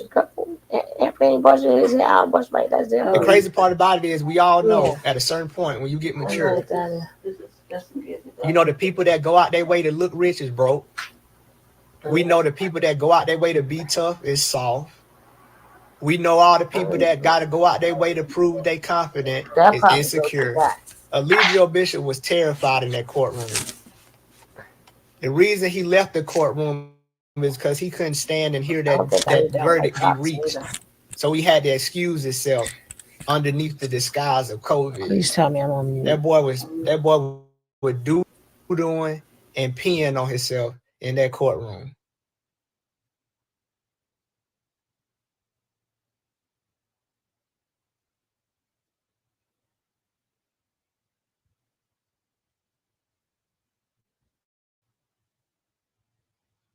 Yeah, I know. Thank you. I know now. I know now, but he was scared. It's okay. What do kids do when they going through an emotional turmoil? What they do? They can't stop moving. Nature Boy couldn't be scared. He couldn't be still because he was doing on himself. And I don't understand why he didn't tell them folks he was Jesus. Cut the crap. You the main one talking about speak the truth, even if you get in trouble. Why you got Robert Booker speaking on your behalf? Don't you got the gift of gab? Ain't you the master manipulator? You had to let somebody else speak for you. You a hoe. You should have got on that stand and said, yes, Judge, I like to testify. I'm Jesus. Y'all are making a big mistake. I'm the Messiah. And I come here to save humanity. But you a hoe. You was Eligio Bishop the whole trial. You tried to be an indigenous dude from a whole nother tribe. You just done abandoned your tribe. You done abandoned being chief of Carbonation and tried to become a subset member of a whole nother tribe that you won't have no prior affiliation with. You a hoe. God, dog, if y'all listen to this in the prison, man, don't cut that hoe no slack. God, dog. At least I can respect Charles Manson. He was crazy the whole way through. He didn't switch up his game, not at all. Charles Manson was like, look, this is all a show, right? They asked Charles Manson what's going on. He said, who are you? Charles Manson gave them folks about 32 different faces and said, I'm nobody. Charles Manson was Charles Manson to the day he died. I respect that.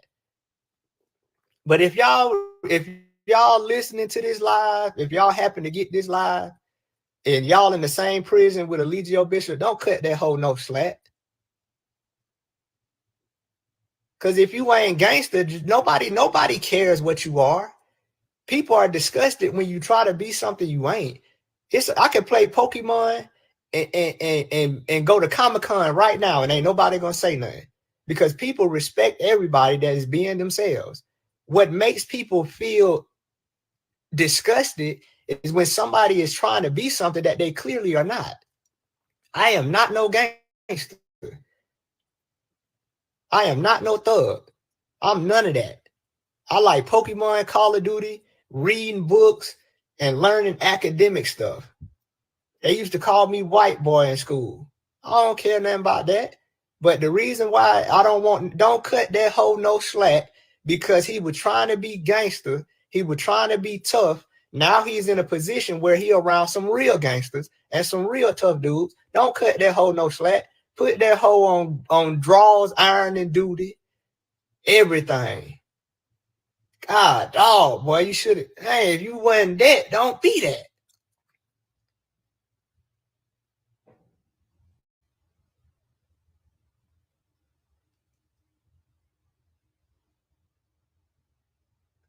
And that's crazy to tell people that all the real dudes is in prison when the dudes in prison is telling dudes to stay out.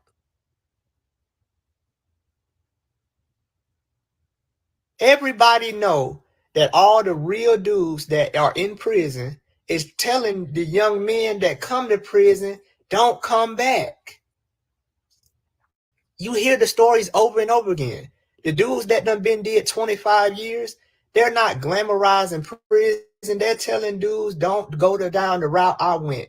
Go to school, get a job, do something else. Don't follow behind me. So for Nature Boy to suggest this narrative that men should go to prison because that's what all the real dudes said, what is he really saying to these young boys out here? Man, don't cut their whole no slack. Man, make that hoe take that white t-shirt off. Stretch his neck Hey, out. God got me. Welcome. Make that hoe eat last. Take his cornbread. Don't even ask him if he's gonna eat his cornbread. Just take it. Don't let that hoe eat nothing but beans and rice. Don't let him use the phone. Make him take a shower with the cold water.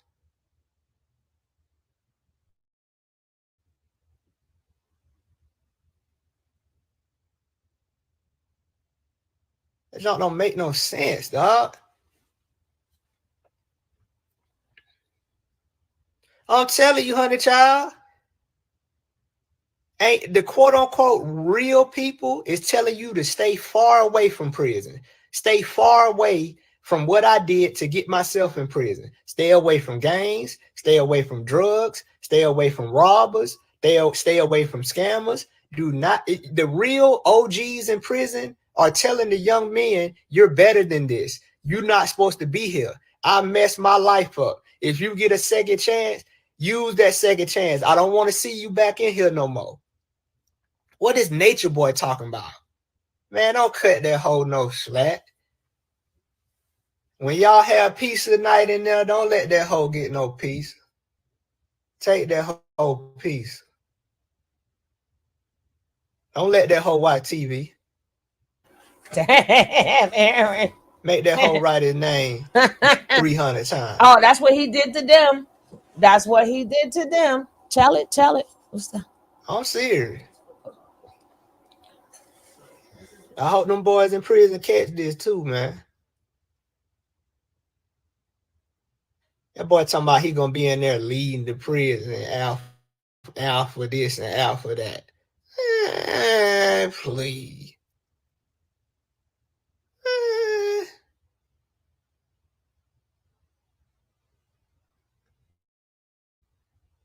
Make that hoe stand in the corner when y'all watching the game. And tell him he better not turn around either. When y'all watching the fight and y'all watching the Super Bowl in prison, make that hoe stand in the corner and tell him he better not turn around.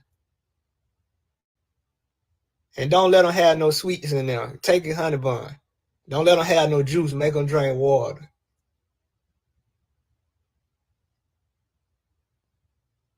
Exactly, Caebonnaton. Just like rich people don't have to tell you they rich. Bill Gates and Warren Buffett never say I'm rich.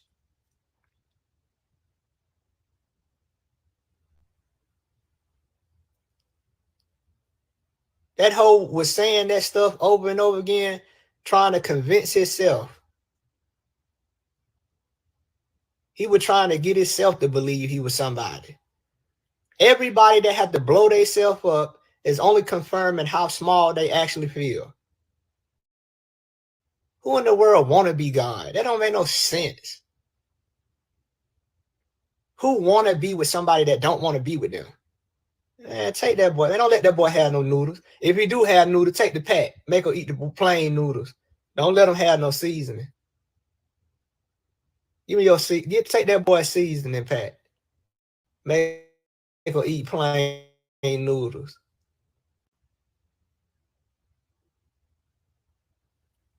I'm telling you, get that bitch, get that work, man. Get that boy that work. Don't cut her no slack. Don't cut her no slack. Make her eat that table by herself.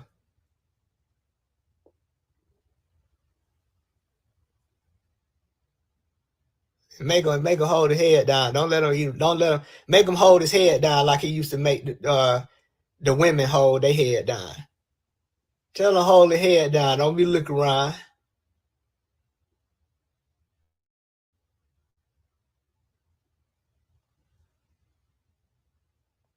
Don't let him grow his hair out either. Keep him with that bald head, Fred. Ain't gonna be no antennas in here, Eligio. You can forget that, homeboy. You better not let me catch you combing your hair. Keep that junk low. Make her keep that bald head, Fred. Ain't gonna be no, and the only antenna's gonna be in here, my boy. It's on the TV. Don't cut her no slack. Ain't gonna be no antennas in here, Eligio.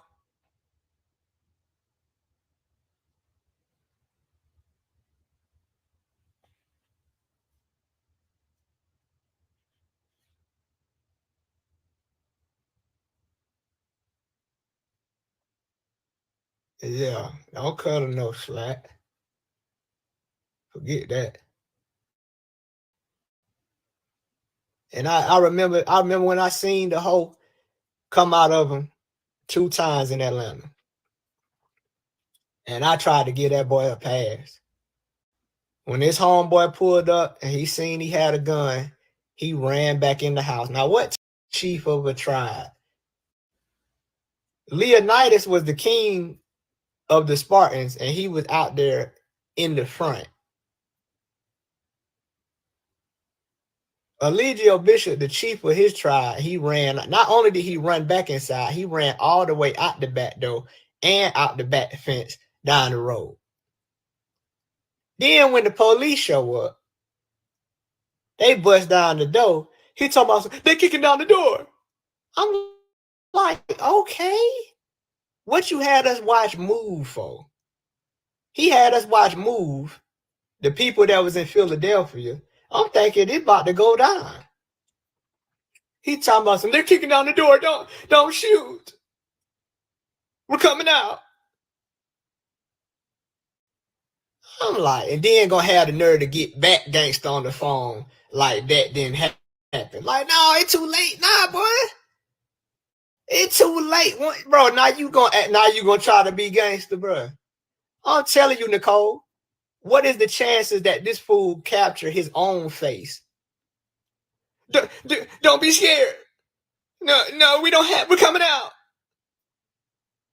Man, you a whole y'all, man. I'm thinking it's about to go down.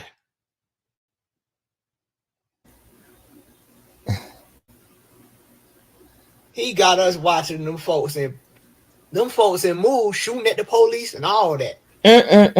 I'm thinking he on that type of time. He love talking about some, I ain't scared to die. When the white man come, kill me, hang me. Man, you was not on none of that when them police showed up, man. That junk make me, man, that junk they'll hurt me, boy. I swear, bro. I hate that. I swear that's one of the people that I hate the most on this earth is fake gangsters. I hate fake gangsters.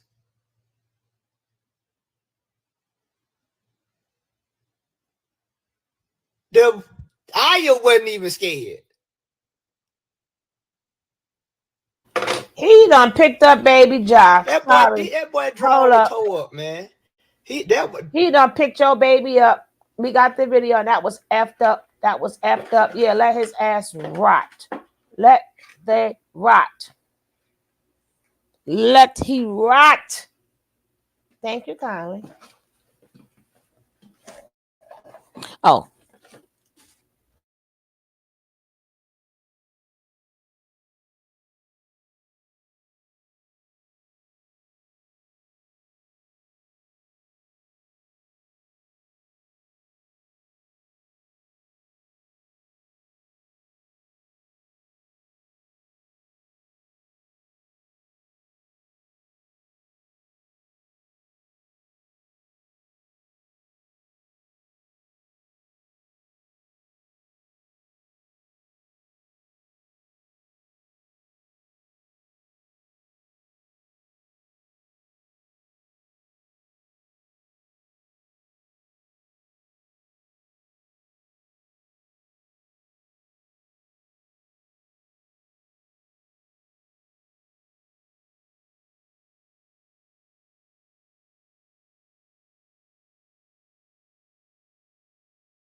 That boy drawers was towed up. He ain't tell her that part. He ain't gonna never put that on the internet. He had to change his draw. All the Chinese food slipped out that boy booty that moment. I'm talking about all the shrimp. All the pistachio just slipped out that boy booty. He ain't even had time to push it out. It just slipped out his booty. I'm like, boy, you in here scared, and you talk about when the white man show up, you ain't scared to die. I thought we couldn't die last time. Let me check my Palm Pilot. Let me check my notes. According to your teachers, we can't die. What is going on here? Last time, it says it right here. Eligio, it says it right here. Hey, it said we can't die.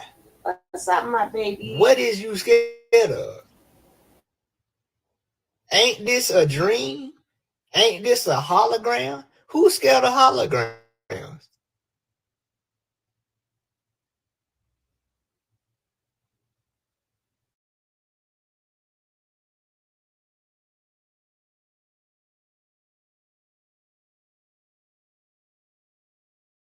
And now, guys, we shall finish the end of the Solar's interview. We shall finish the end of the interview. We're going to pick up where we left off yesterday.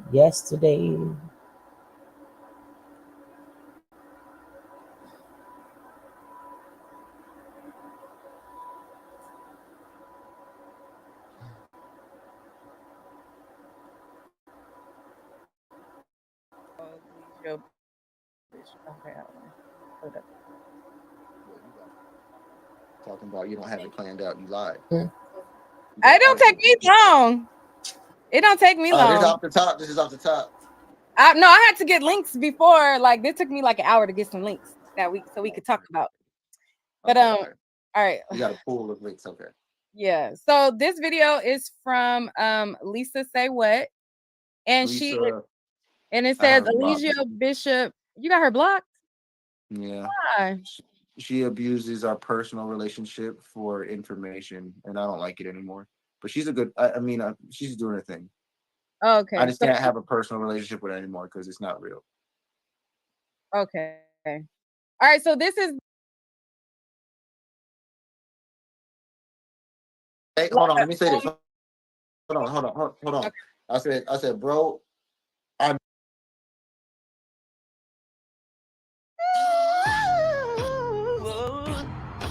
You ready?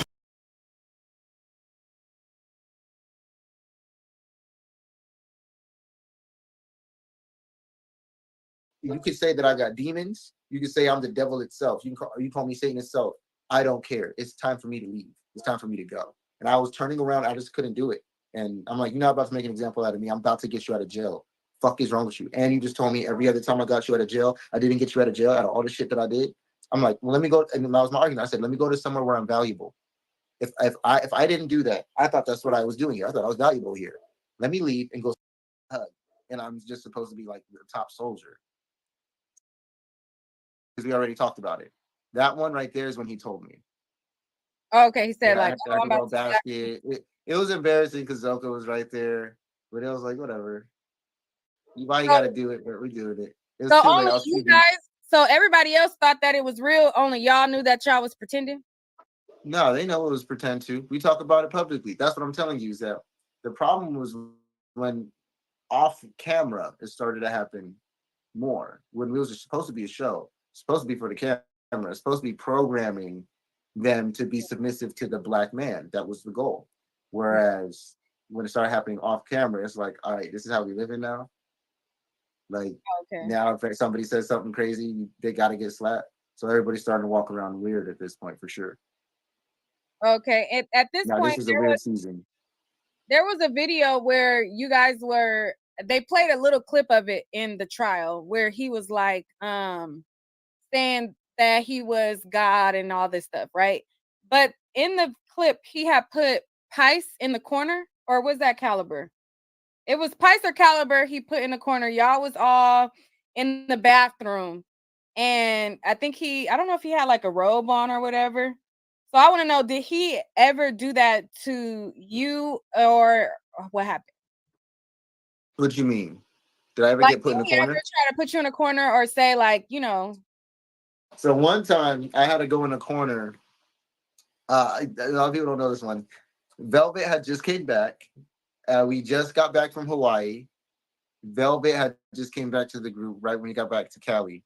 Mhm. Everybody just got back from Hawaii from jail. Velvet's coming back to the group at this point. Velvet's walking in the door. We're so excited to see her. Everybody picks her up. Tron picks her up and hugs her like crazy. I'm like, oh, yo, I'm about to show her my love.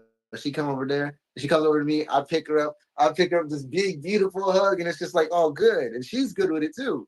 And then Aaliyah's like, hey, why are you picking her up all that? What you doing? Why are you doing all that? I'm like, he just did it. Like, what's the problem? I'm just happy to see her. What you talking about? He's like, oh, no. They knew each other. They knew each other before you came here. They know each other for years. They're friends. Y'all not friends. Why y'all do? Why'd you do it? Why did you do it? Do you try to be my wife? You try to have my wife? He started doing all that. And it was just like, oh my God, sitting there for like 45 minutes of him just saying shit like that. Just having to sit there at attention like military mode, right? That's what we're used to. And then the final punishment is I got to stand in the corner until further notice. And I end up standing in the corner for like 5 hours, but I'm not really like, I'm like, dang, I just picked up his wife. Like, I guess I should have did So you that. didn't think like, I'm a grown man, like I'm not about to be standing. Nah, I was actually thinking at this time, he demoted me and everything. And I'm like, damn, I just picked up the boss's wife and swung her around in a hug. And I'm just supposed to be like the top soldier. So it's like, to me, I thought it was cool because it was real. But I got in trouble for that shit. And that was one time I got in a corner. Then the other time he put me in a corner is with the day I left. He told me to go in the corner. And as I was walking over to the corner, This was like, when he was in jail at this he was time? in jail. Yeah, it was over the phone. I was actually about to get him out. I was about to get him out. I had the papers and everything. This was that day. I was letting him know. And when I was letting him know, he's like, you think I did it? You think I did it, huh? Hey, guys, Solar thinks I'm guilty. Solar thinks I did it. He thinks I need this help. We ain't never need your help because I ain't never really been guilty. The universe protects me. The universe is getting me. I'm like, oh, all right. He's like, and he told me I can just go to the corner because I think he did it. I'm like, all right, whatever. So I'm going to the corner, like, yeah, we might as well start slapping this nigga. Yeah, and he's saying all this as I'm walking into turning to my desk, and I'm like, I turn around, I'm like, hold on, bro. I ain't even do shit right now. You ain't about to try to make an example out of me right now. Call me and this is because the meetings go forever. They go through your demons and they say this and that. I said, bro. So y'all had like a phone. Hold on, let me say this. Hold on. Okay. I said, bro, I know you could say that I got demons. You could say I'm the devil itself. You call me Satan itself. I don't care. It's time for me to leave. It's time for me to go. And I was turning around. I just couldn't do it. And I'm like, you're not about to make an example out of me. I'm about to get you out of jail. Fuck is wrong with you? And you just told me every other time I got you out of jail, I didn't get you out of jail out of all the shit that I did. I'm like, well, let me go. And that was my argument. I said, let me go to somewhere where I'm valuable. If I didn't do that, I thought that's what I was doing here. I thought I was valuable here. Let me leave and go somewhere where I'm valuable. And because of that, Pice and Musa left with me as well that same day. Oh, okay. Yeah, well, and then would he put them in the corner too? Like he would put all, because I seen there was videos of him putting all the time. Everybody would go in the corners for different reasons. It just depends on like what you did or how you messed up. Did you like, let's say somebody was in a car and they bumped the car into something. They'd go in the corner like for whatever, and they wouldn't feel bad about it. They'd be like, damn, they got this fucked up, you know. Or say one of the girls, that where it really gets twisted, I would say, is when it's with the girls and him, because he would put the girls in corners for completely different reasons, like controlling and manipulation reasons. For the guys, it would be like, if me and True and Musa, if we chose A-Team, if we chose to put one of the guys in the corner, it's because they wilding out. They acting like, bro, don't, like you tripping. So y'all could put each other on some human, normal, young dude shit. You tripping. Mm-hmm. You need to go in the corner, like because that would be either that, push-ups, workouts, cleaning, military stuff. The corner is easy. The corner is easy. We let Eligio do the corner orders. We don't really tell people to go to the corner. So did y'all ever put him in the corner? Who? Nature Boy. Yeah. I would say so. So he had times where y'all like held him accountable and was like, no, you messed up. Now you go in the corner. Yeah. And we had the assistance of the DeKalb County. Now he's in a corner for 30 years. Oh, okay. Anyways, so let's move on. So, all right. So you guys are there, and he starts to do the 3-God thing. He turns into 3 gods. So let's teaching him about vortex mathematics. I'm teaching him 3, 6, 9, 12, energy, frequency, vibration, ether. I was teaching him what Tesla taught and how the pyramids work. I was teaching him really good 0-point energy mathematics, and he abused it. And he started telling people, I'm 3 God, 3, 3, 3. You have to say 3 a million times to get $1 million.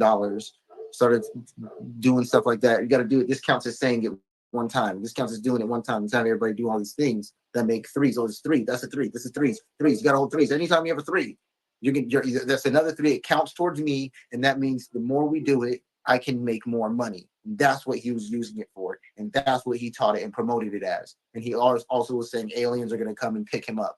And aliens are going to come and pick him up and take him away because he speaks their language and he's finally done loading and evolving while he's making fun of demons from the Goetia and claiming to be them. And it's sad because the demise he's suffering is the exact depiction of what the demon he decided to play with is. So I digress on that one. All right, so I'm gonna play a little bit of it. Yeah, go ahead. Weird stuff. This is all unscripted. We didn't know what he was going to do at these whenever he has paint on his face. Yeah, we don't know what he's going to do. We have no idea what he's going to say at these times. We just setting up the cameras at this point. First of all, I would like to ask you, where did you get the name, the title 3 God? Where did that come from? And why are you calling yourself God now? Where did that come from? 3. Asking 3. 3. Asking 3. 3. Asking 3. I am 3 God. I am from a distant constellation. Told you. The fuck? I have hijacked the body of this being, and I.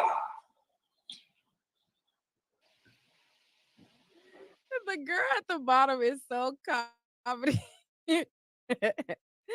Cause she is like, what? Sarnetta's wife was not having Girl, it, yo. Same. She was not having it. She's seen right through but it. I just know that it's a performance, but same. I'm at 60% downloaded. If I am your God, all of the African American people are my people. Are we?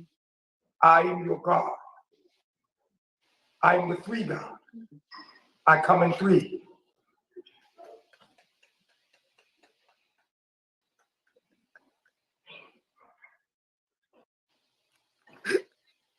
This isn't real. This isn't real. This got to be some type of cult that you're doing here, brother. And a lot of people are saying things like you are putting a heavy spell on the people, like the women and the brothers. What is your response to that? 100%. Busta Rhymes. That's Busta Rhymes. That's Busta Rhymes. My name is Ka. I am a Ka. America. America. I am a Ka. Child, first of all, first thing he said was, all right, so I'm gonna pause right there. But look at Sarnetta is busting up. That is so crazy. So my question is, did y'all really think that he was God? Oh, you asking me now? Stop the commentary. No. You know what? I'm gonna say this. I could be wrong for everybody, but I'm gonna say a big no. And I would say that it was a yes man mentality to where everybody would just agree with it at a certain point. Niggas is tired. People want to go to sleep. People haven't ate all day. People want to eat. People got other things on their agenda to do. It's been 5 hours. I'm still arguing with him how if he's God, then I'm God. And if I'm not God, then he's not God. And it's been hours and they're tired of it. They're just like, bro, shut up, Solar. Bro, he's God, bro. Like, we're pieces of his imagination. You don't get it yet, bro. We losing respect for you. We thought you were smarter than this. I'm like, are y'all niggas testing me right now? Like, I'm like, are you kidding me? That's what I'm telling y'all. For like a year and a half, 2 years, I'm arguing with him all the time. I'm always getting in trouble every time he's doing a live because I'm like, not really. And he's always like, oh, you don't know your rank. You're disrespecting the rank. Or you want to be me. This was one of the biggest gaslighting. You're trying to be me. Oh, you just want to be me. You just want to be me. No, nigga, you teaching the wrong shit. You lying now. Mm-hmm. That's not how it works. That's not what we came here teaching. Why are you teaching that now? That's not what, I don't agree with that because that's new. That's not what we was ever on. What are you talking about? I'm arguing that. And I'm thinking I'm passing a test and I'm going to be ranked up for it in the end. While everybody else is submitting. The only person who ever supported me was Janae. And Janae was the only person who said, guys, Solar's right. Like, why are you guys saying that too?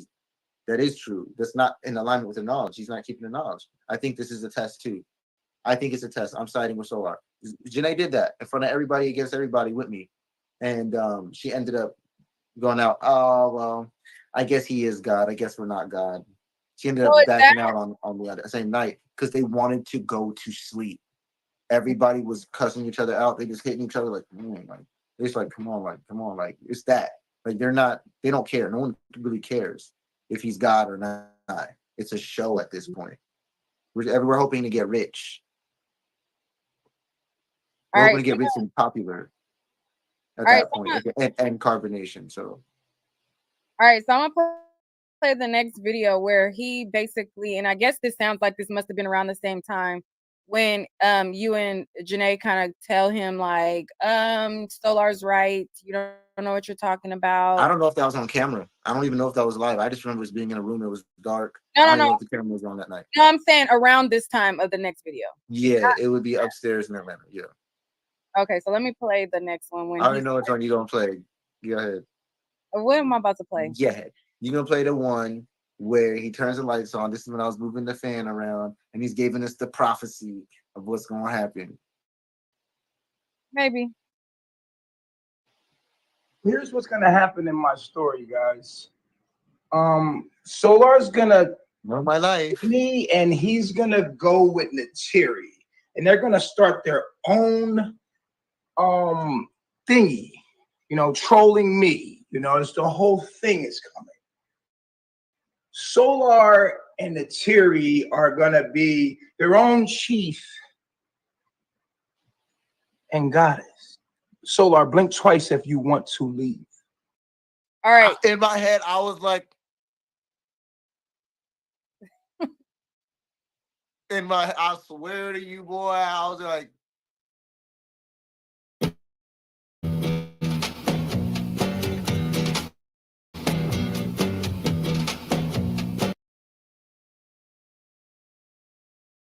you said you wanted to leave?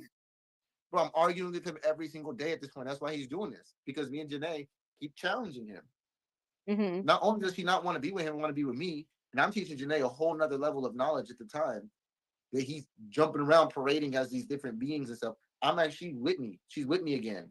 I'm not with Zoka no more. Zoka with him now. She's old news now. Now me and Janae are together, and that's my main draw now. Now Janae has become my main and soul wife, and at this time I'm teaching her all kind of outer world stuff, and and she's like, "You're my man." Okay, yeah, and it never went back from then because it's like he on some loony stuff at that point, and to me it wasn't like get away from him, look out for myself. I think that is lame to do. I was there with him. I was trying to help him through this stuff. I was sitting day to day talking with him. I will sit down and argue with him about it. I will go outside and spend as much time with him to connect and to see different ways in which I can help bring clarity. I'm teaching every day. To me, he's a student of mine. I don't care. I never looked at him as a student of mine.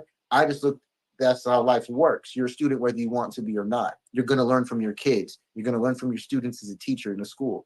Is what it is. So I'm being an asset by providing as much knowledge and information to Messiah, or I didn't look at him as a Messiah. I know what a Messiah is. Everybody's a Messiah. I never looked at him as Jesus. Never looked at him as Messiah. I never looked at him as God. That is what everybody did. They may have believed that shit. I never did. That was never my thing, because I know the knowledge, I know the truth. I know that if you're a Messiah, that means you bring a message. We all bring a message. We all can connect to source through our sacred ways. How you gonna claim to be Jesus and then you try to be the conduit to God for other people? Nigga, that's the Antichrist. Jesus would want you to connect to God directly for yourself.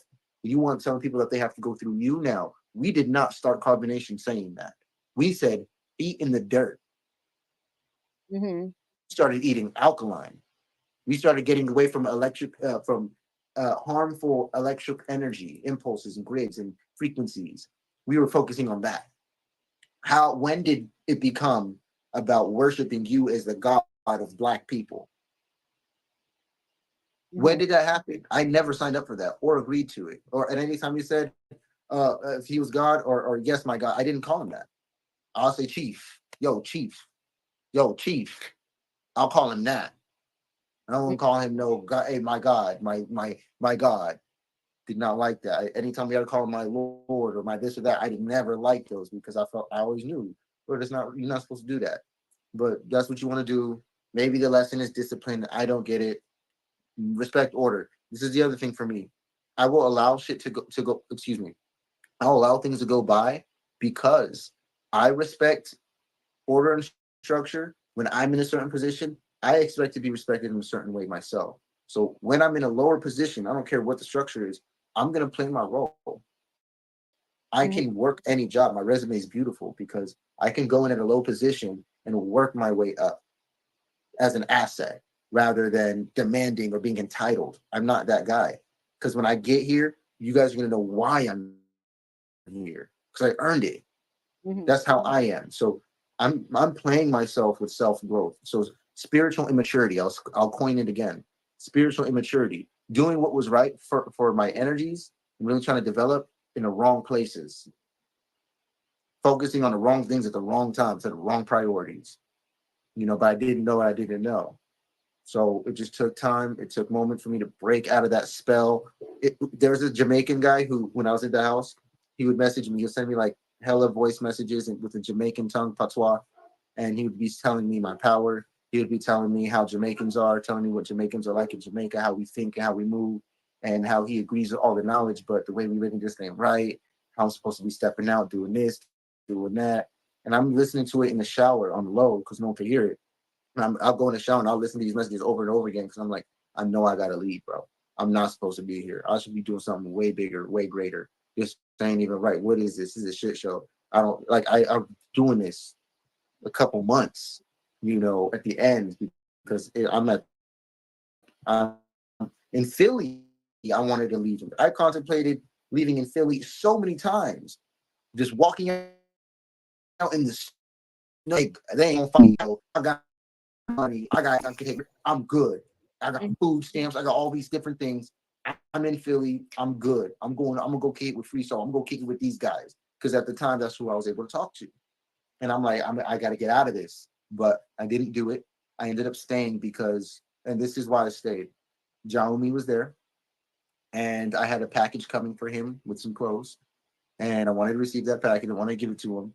And Jaomi is True and Sheba's son, correct? Correct. And I remember he made me think of them as family again. And I felt like me leaving was abandoning everybody. And I just couldn't bring myself to do it. And that was back when we were in Philadelphia when it was snowing, so it was wintertime. Whenever anybody wants to find that timestamp, that's when I was many nights. I was just going to get up and leave in the middle of the night. Just be gone. I have all the opportunity. I got everything. They good. Everybody good. I just never did it. And it was maybe not even a year later. It was over. Everything was over. So it wasn't a year from that first feeling. So it's been some time. It's been about 2 years. I was really against it, things. In the beginning, though, completely just like, dang, I'm more messed up than I thought. I'm more of a simp than I thought. Bro, I don't know how to handle women. Dang, I don't know nothing. I think I'm supposed to be a superstar, but I need to learn how to be this guy. You know, I keep thinking I'm this, but oh, those dreams were given to me by the system. I'm really supposed to just do this, you know. And so I looked for a father figure. I looked for a guide. I looked for a teacher, and I wanted to find the truth. And I went to somebody, and I found out truths, but it wasn't from him.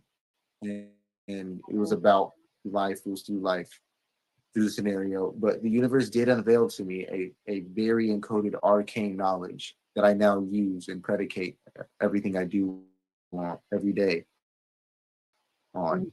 So I'm grateful for that whole journey. So now I stand in my power. Now I stand on truth, and I stand for the youth. I stand for generations, and they're under attack right now in a major way through media, if you haven't noticed. So this is entertainment. This has all been fun. I know a lot of adults are going to watch this, but with what I'm doing, I'm there for the children. I'm there for majority of people who work with single mothers, because there's no men around them giving them direct truth. And the men who I do, or who want to elevate and understand more about life so that they can make better decisions for the family unit, or for them starting with themselves. And then there's other, people, men who they get it, and they do want to raise their value, and they're just looking to gain value in community wherever they can, you know what I mean, in different ways. So shout out to those who choose themselves and who choose to elevate and build their value for whatever that means. The best way to love other people, in my opinion, is to be overflowing with that love. Give them the best version of you. Give them the most healed version of you. I have not always done that, and that's what led me into this type of life, to where I put other people before me. I put other situations before me, and I completely let go of all of my power. Now I teach sovereignty in all dimensions, which is taking all of your power back and then giving from that loving, sacred space, from your value, from you giving to yourself, understanding more of who you are, so you're not distracted by other people. You're not distracted within yourself. Do you have like You got online distracted classes? with people who were not in their purpose, and it distracted us further off of ours. And we're just a group of distracted people, or people called lost souls. Go ahead. I said you have when you do these like you do that with like online classes? Yeah, I have an app. So when people do join my school, I have multiple tiers to my school. I'm considering making the first tier free, considering it. Just because I feel like everybody should have access to it. But my other tiers get more personal, and there's so much that I offer in my apps. I have courses, I have libraries, and there's curriculums and things that I have that I want to offer. But those are in the higher tiers, because they're things that I've cultivated and specialized and have been using for years, and have been using with other students for years, and they're successful with it. But it was a network before. Now I'm really enforcing the school aspect. So astral school of everything. I'm not just teaching you stuff. Our focus That's is how to they hone find in the on app our Astro purpose. Schools of everything. It's like think of it like Hogwarts. Think of it Oh, like a man, if magician. they wanted to look for the app, they type in Astro School of Everything. No, they can go to any of my social medias. You'll find the links, and they'll contact me. And when they contact me, I'll send them a very special link, depending on what they request. When you have access to the community, which I'll give people snippets of through videos and posts on my Instagram, which will be free, or sometimes I'll do videos on YouTube that will also be in my school. I'll put those on YouTube so you can see some of the things that I also do. You can do that, but the app has literal courses for you to go through. And for example, completing courses would up your rank within the app, which would allow you to gain access to different things that I have available to people. So I don't make everything available off rip, because number one, you need prerequisite knowledge to understand certain things. So I organize it in that way. And number two, I feel like you shouldn't get access to all the treasure troves of knowledge that I've accumulated over many years if you're not going to care about it and value it. So once you get through the courses, you guys unlock what I call a chamber of secrets, which I love.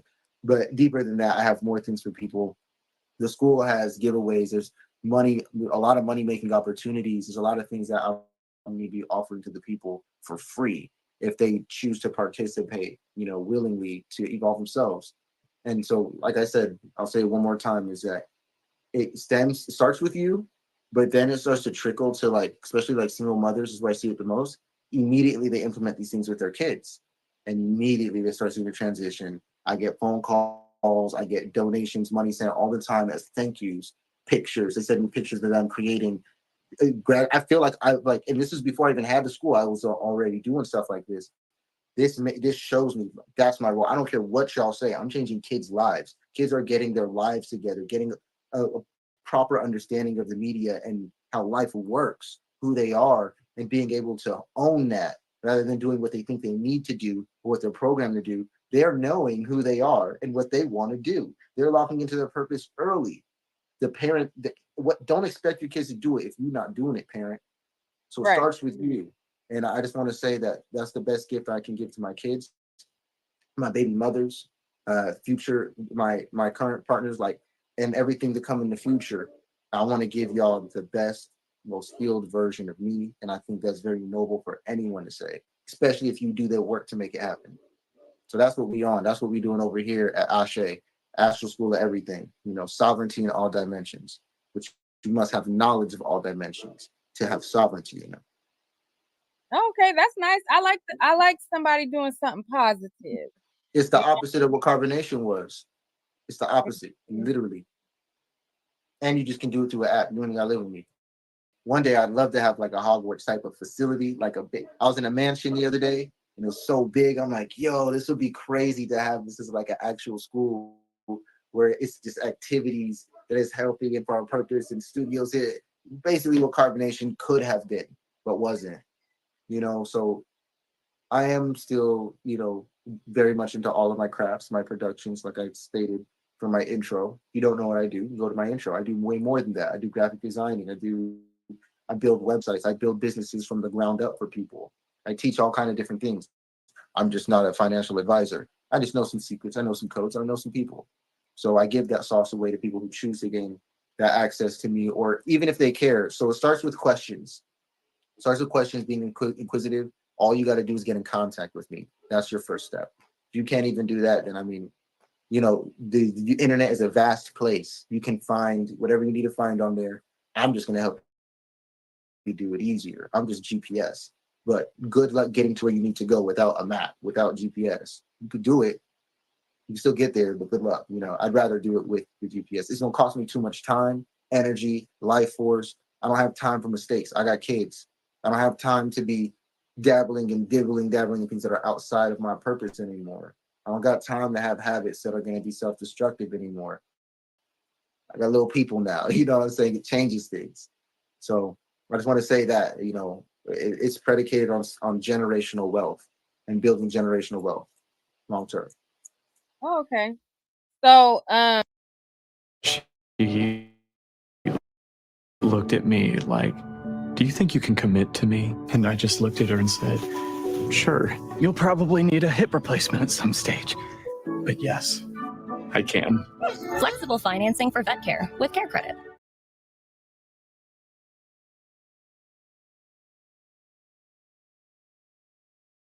Hey, Ryan Reynolds here. Big Wireless has once again raised their prices. In response, we're bringing back our deflation promotion. The marketing department asked me to be as explicit as possible when explaining it. So here we go. Because we don't love our customers over like Big Wireless. We're bringing back our offer for unlimited premium wireless for only $15 a month. Me to the moon and back. That's a great deal. Explicit enough marketing.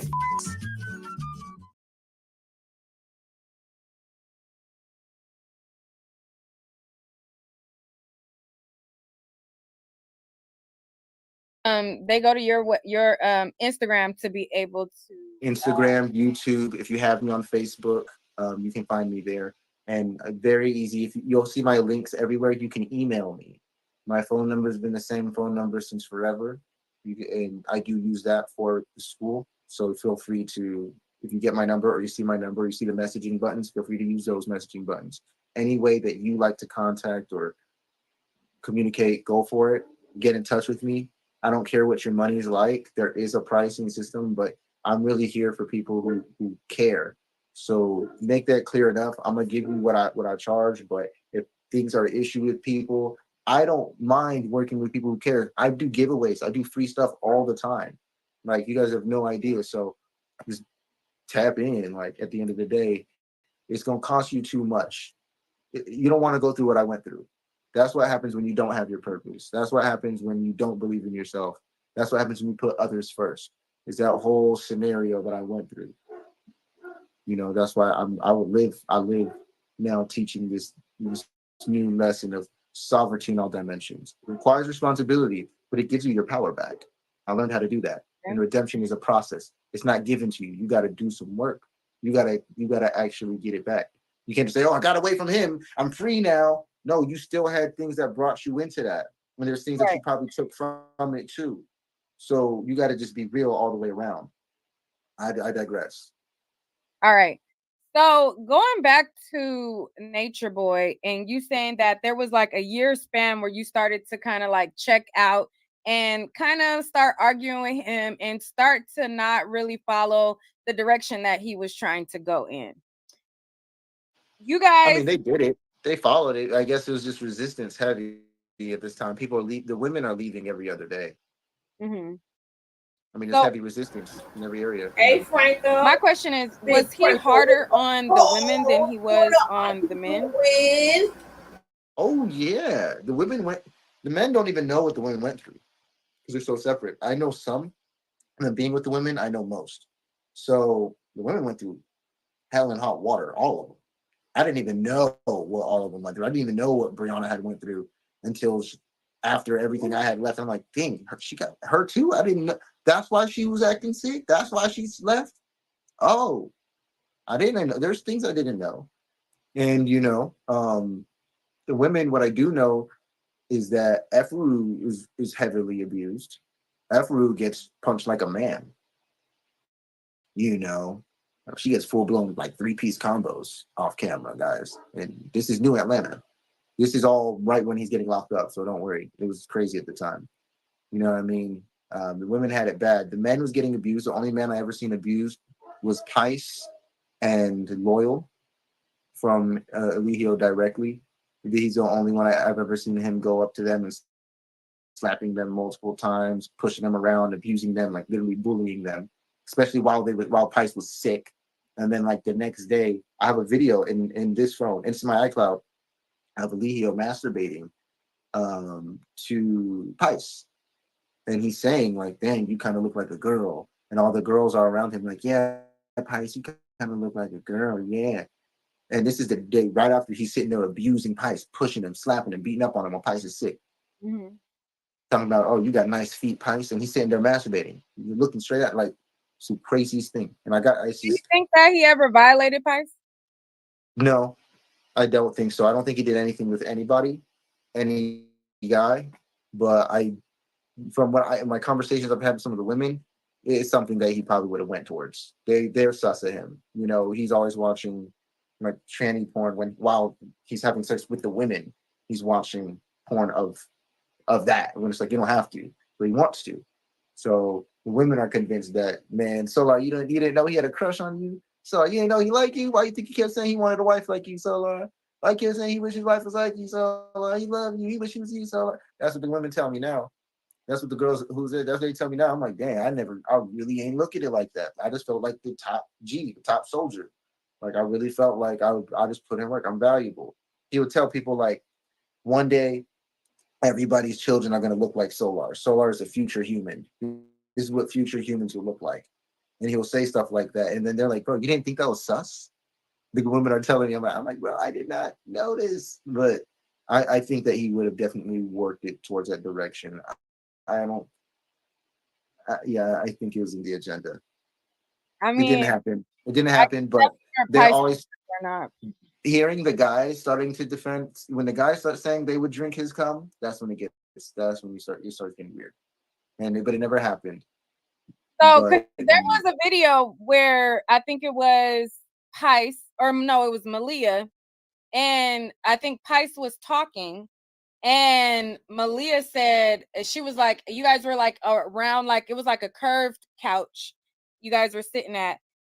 And Malia said, no wonder he doesn't have a problem drinking your cum. And that's what she said on the video.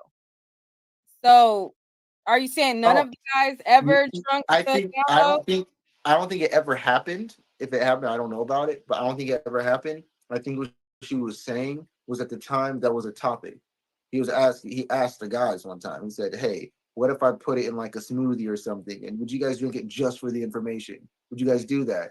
And so they're like, hell no, what the hell no. Some of the guys are like, shoot, that's chief, man. That's chief. Man, the knowledge is the knowledge, man. Shoot. And I don't want to expose nobody. So I'm gonna say who said what. But people had their opinions. And So did he ever no put it in a smoothie? I just said no. It never happened. Okay. I just told you that. But it was the fact that it was a topic does make me think like down the line, like who knows what else? Transsexuals are starting to be reintroduced into the tribe heavy. You know, they're starting to promote doing lives requesting transsexuals to come to the groups specifically. So it was going in that direction before it ended. Do you regret that? No, regret what? That situation that you just talking about. No. I'm a pretty open person. I'm pretty honest. I got head from a transsexual, if that's what you're referring to. I don't care. The thing is, the way I look at things is different. If you come to me and ask me, I'm somebody who believes in purpose. I don't care what your relationship is. I'm not turned on by men. That's not my thing. Even that was a struggle situation. However, I was a part of it, and the reasons why I did it were varied. There was many reasons from what it could look like on the internet, from getting attention. Just there's a number of reasons. So when it comes to relationships and it comes to straight, bisexual, I don't care. What's up? My thing is, are you in your purpose? If you being in your purpose means that you end up single, be single, but be in your purpose. If you being purpose means you end up with 2-3 wives, that's your purpose, bro. But don't try to do something that's not for you. If your purpose is to be with this one woman, or to be with whatever it is, 2 guys, 2 girls, three cups, I don't care. As long as you're in your purpose, it's not for me to judge. That's not my job to judge how y'all get down. For me, I had to learn what I liked, and I did experiment in my life. I'm a human being. I have a Gemini and Mars. I experimented in life before the group existed too. That's just how it was. Now I know what I like. I like bad, like beautiful women, and that's what I have an abundance of. But I'm saying, do you regret it at all? Like, do you regret? No, I don't regret it because the cliche reason of is it took us where we are today. So I don't regret anything. What's the link, or where's the link? But did we have to? We didn't have to do none of that. I mean, come on. Out of all things to regret, there's so much other worse things. I don't care about that as much. You know, I don't think about regretting that happened. Okay, and people are going to have their judgments. People are going to have their opinions. And I just explained why I don't believe I should have a judgment or an opinion on somebody else's relationship. My opinion, my judgment is on the value of that person's character and if or not they're in their purpose. Because there may be something that I need to learn that I don't understand. I believe in balance. I believe in that balance of nature. And I know that has to come in one way or another. But the universe is changing and is doing things in new ways that we've never seen before. So I'm not one to tell you, hey, Miss Leo, what's right or what's wrong. I'm gotta hit you back, tap into source for me and to feel what's truth. I just want to live in truth. If that's truth for you and that's what's real, I'm not going to sit here calling you, taunting you, and making fun of you because that's who you authentically are. I don't know that. It's not for me to know that. So I let that go. So I have a large following of all kind of people of all kind of sexual orientations. And it's funny, the hashtag love wins is used by those communities as well. But I really don't care. People are people, and the knowledge is for everybody. If you can breathe and harness Kundalini energy, you can reach a certain level of frequency where you're healthy to the people around you. That's all I care about. Okay. So moving on from that, because that was one of the highly DM'd, commented things that they wanted to know about. I'm like, sure. If you regretted it, like if you would. I ended up making an OnlyFans and everything. Like even after that, I ended up making like an OnlyFans. My OnlyFans is popping too. Like I don't. I think, Miss Leo, you're gonna have to unsubscribe, then subscribe again, and then click the bell. You're gonna have to unsubscribe, then subscribe again, and click the bell. They've been doing it to me. They took up. Nobody's getting my notifications. It's crazy, but y'all know how YouTube is.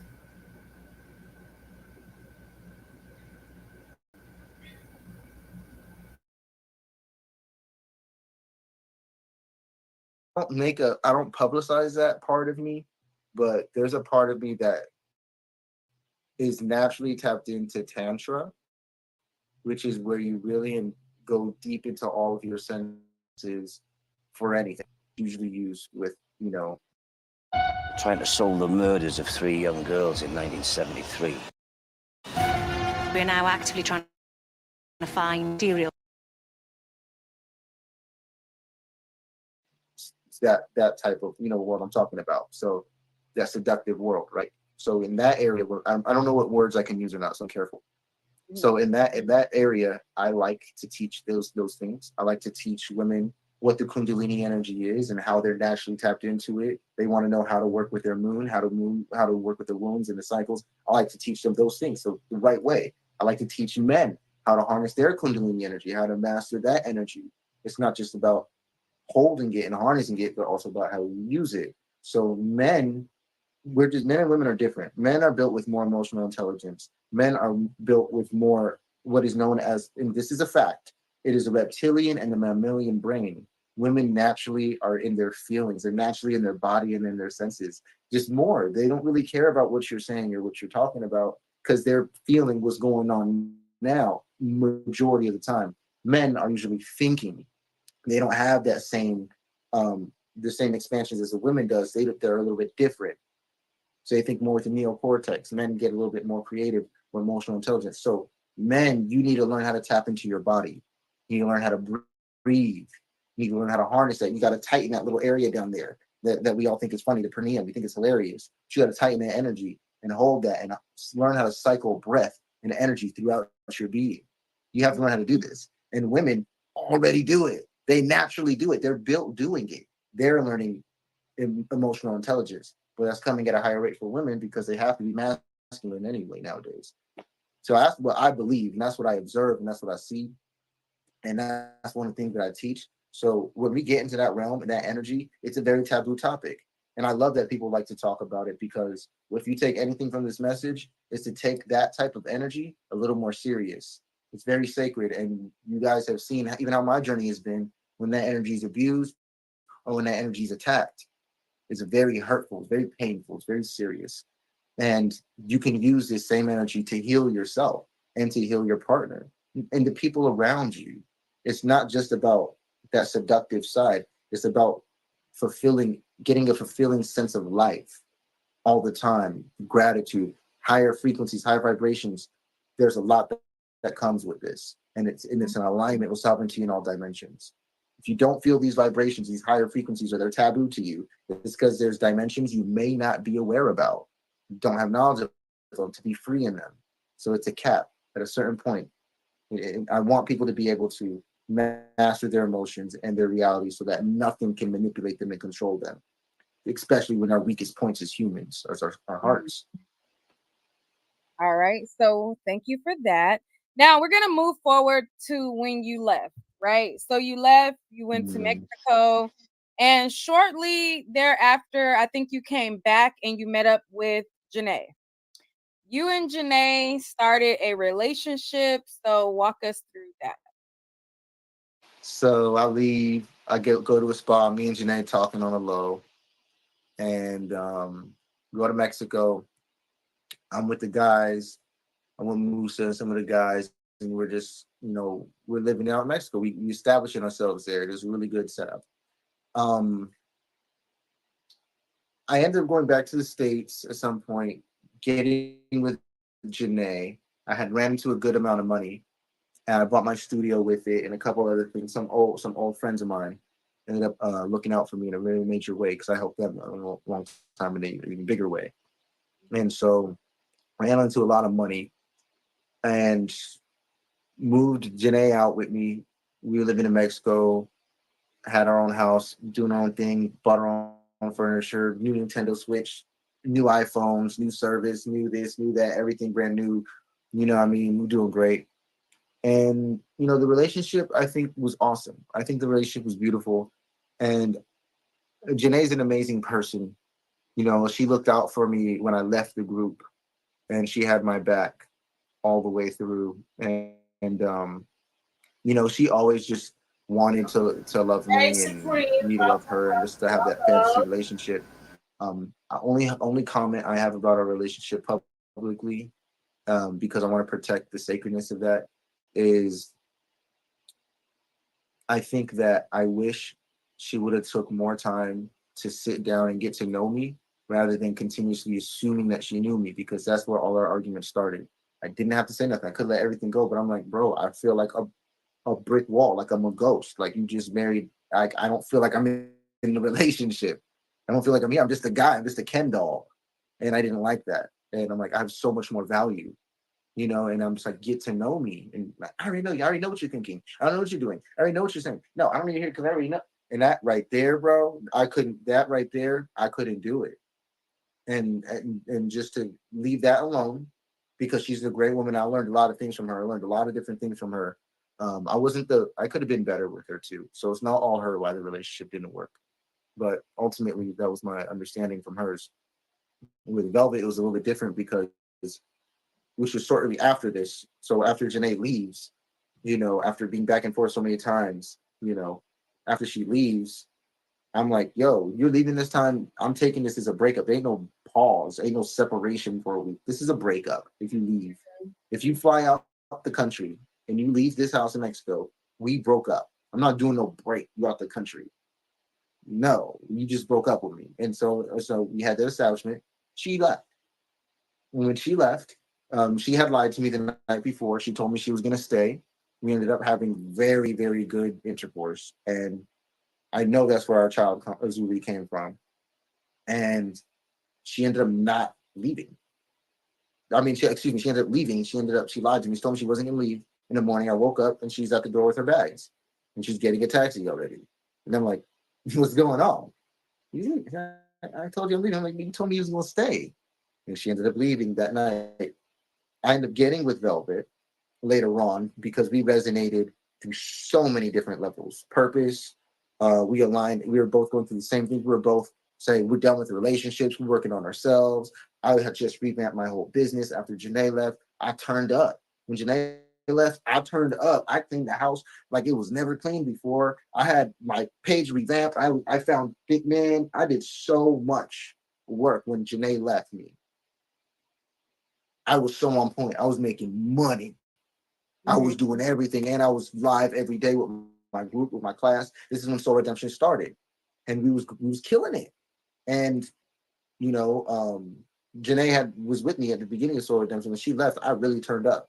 I'm not about to take this as a loss. I ended up going through this. I ended up spending like a whole entire day at the beach. I'm like 4 a.m. at the beach. I come home. First video that comes on is Velvet. And she does a live where she's talking about how she's done with all these relationships, all this or that. She's working on herself, going through this, and I'm like, yo, everything she was saying resonated with me so perfectly, but it was in a self-healing. It was in a higher frequency. I'm like, exactly, bro. So she gets everything that I'm on at the higher degree. I want to be with her. That's what that was. And I came to her, she came to me. We just started talking, and we both came to the understanding, like, bro, we're perfect for each other. And we just agreed to be together. And we couldn't believe it. We're like, we're really doing this. Wow, we really doing this. And this is so perfect that you can't believe it. This is how we're talking about it. She's sending me love songs. I'm sending her love songs back. It's beautiful. I end up getting with her. I end up flying out there to help her to get Aviana her passport so that all the kids can go to Mexico. And we can go back to my house in Mexico. So I leave my house in Mexico. I still have rent paid for a couple months. Paid the homie to watch my house and everything. I go to Ohio. I'm staying with her in Ohio at her house. And I'm seeing how it is in the hood, whatever. Her house was like church. It felt like a chapel in the middle of the hood. It felt like sanctuary. It felt like a little mini heaven. And her home was so beautiful, and her energy in it was so great. You know, we cultivated our relationship there. Janae ended up texting us while we were there, already together, already having intercourse, already bonding, that she was pregnant. And so me and Velvet are like, oh, and I show Velvet immediately because I don't like to keep secrets. I don't know. I'd rather get in trouble. So I showed like, oh, look what I just seen. She's pregnant. I'm happy about it because it's a good thing, but I'm like, I got to show this to Velvet. Please don't freak out. Please don't ruin this. I show it to Velvet. Velvet says, that's beautiful. That's another you. That's a bigger family. That's beautiful. That's awesome. Janae always wanted that baby. Beautiful. This is great. And so me and her are like, dang, this is dope. I'm like, yo, I'm so glad you're mature. I'm giving her more props now. I'm like, yo, like, thank you. Like, thank you for making this easy. Like, oh my God. Do you think And that so, made her more inclined to want to have a baby by you by competing with Janae? that's something I don't want to answer because I don't know. I don't know what she really thinking or what she's not thinking. My heart would like me to believe that everything was genuine. Our relationships was genuine. We really loved each other and connected. And, you know, we didn't communicate the best way we could have. And we could have worked on ourselves in certain areas rather than leaving each other many times. Mm-hmm. That's what I think happened. And we had to gain that maturity. And for both of us. So, I mean, I always loved them. That was never fake. And I think one of the problems is that they think that I was fake or I was like Eligio love bombing them, just wanting to manipulate the situation and put them together to have power. And I'm not like that. This kid is big. It's not that for me, man. And it's funny because I actually didn't always promote that. They promoted it at different times for me.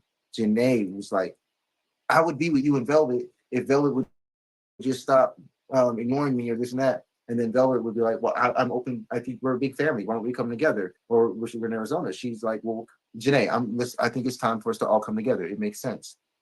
And we all know now, we're just saying that. So she's cool with it. Janae's throwing a fit. And Velvet's like, man, what happened, man? Like, I tried. And so they both tried at different times. And it's been like, right timing? One's ready to be friendly, this one's not. This one's ready to be friendly, this one's not. This one's ready to be friendly, this one's not. And I'm just doing the best I can to be neutral, to just be there for everybody, be there for the best decision. I mean, and I'm with the partner I'm with. Were you like leading one or the other on at that point? No, not at all. Janae's pregnant now. She just left me. I'm bidding her good riddance. And now she's pregnant. So she's back in the picture. I'm in another relationship. And me and Velvet, we can have a conversation. We get along very well. We can we're there. And so I really like, we're compatible. I'm compatible with Velvet, but with Janae, was never that. I'm a communicator. So we can be compatible in other areas, but if you can't talk to me and we can't communicate. So did you really not like Janae like that? No, I love Janae. I love Janae a lot. It's just, it hurt my feelings being in a relationship with her. It ended up being not good. Could we fix it? Could we behave better together? Recordings just got better. Hey, it's Dana from StreamYard. I'm so excited to announce that local and co-parent 100%. You know, could we have made the relationship work? I believe so. I just don't think that with where we were, or maybe even where we are, that we had the maturity to deal with each other. You know, realistically, especially from our setup in life. We just left the cult. We have nothing. We have no money. We have no house. We have no jobs. We have very little support. We just talk shit to our parents for years. Like, most we got really is each other at a certain point in time. And, you know what I mean? That was just the reality of it. But we operated as if that wasn't the case sometimes. And, you know, I think we took for granted. I think we took each other for granted, me and Janae. Great woman, amazing person. I'm so glad they're the mothers of my children. I trust that my children are going to be just as amazing as I believe they are under the protection of their mothers. And as soon as they can stop seeing me as Eligio or fearing that I'm going to be Eligio, I will gain access to their lives again, because that's the only barrier that there is. They're afraid. They think I'm going to be like him. And that's just what it's always been. They think I don't love them. They think I was playing them. Now, I don't know. I don't know. Actually, I don't even know what they really think, because when we're together, I know what's real, and that's where I live. So everything else I speculate, and I justify it in many ways because I know it's real. And what's real is if Velvet was right here and Janae was right here, we would be cool. If all our babies right here, we're sitting here in a circle, we would be good. And I know that. And we would be. I digress. I'm not gonna go into that because it gets too sensitive. And So right now you don't have access to either one of the children? Is that what you're they saying? make it difficult. It's been difficult for different reasons at different times in different seasons. Right now, I believe that they're in different relationships. So they're now that's playing as like an extra barrier. Like I wanted to see my daughter, and then I have to talk to Janae's some guy. I don't want to expose his name, but now I have to do that just to see and I'm playing the part. I'm like, cool, whatever. Like, let me talk to my daughter. Like, whatever. Like, cool. Like, so where is she? That's what I'm on. And they're just like playing games with the text, like power. And I'm like, I'm not about to argue with y'all. I'm not about to fight with nobody. I'm not gonna do what y'all I think you want me to do. So I just right now I'm playing that. I'm leaving that alone. It's new relationships with these women, with babies, the new guys. The guys are sensitive. The women are sensitive. Them are in new relationships. Velvet is in a new know. I don't know. I was told Velvet's with her ex. I don't know.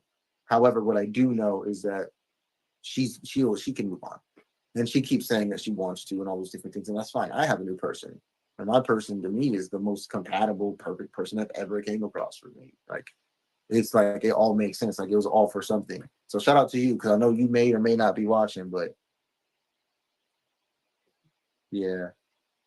Okay. All right. So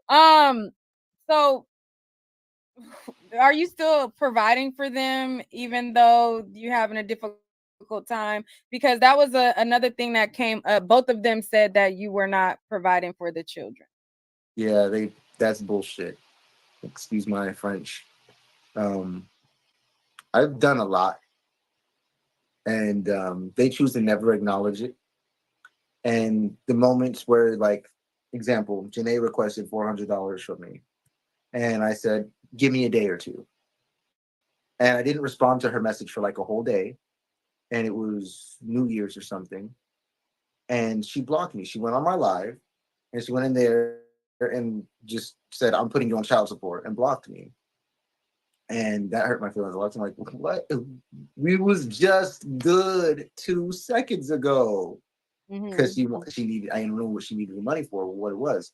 So the very next day, I literally got that exact money sent to me in a Cash App.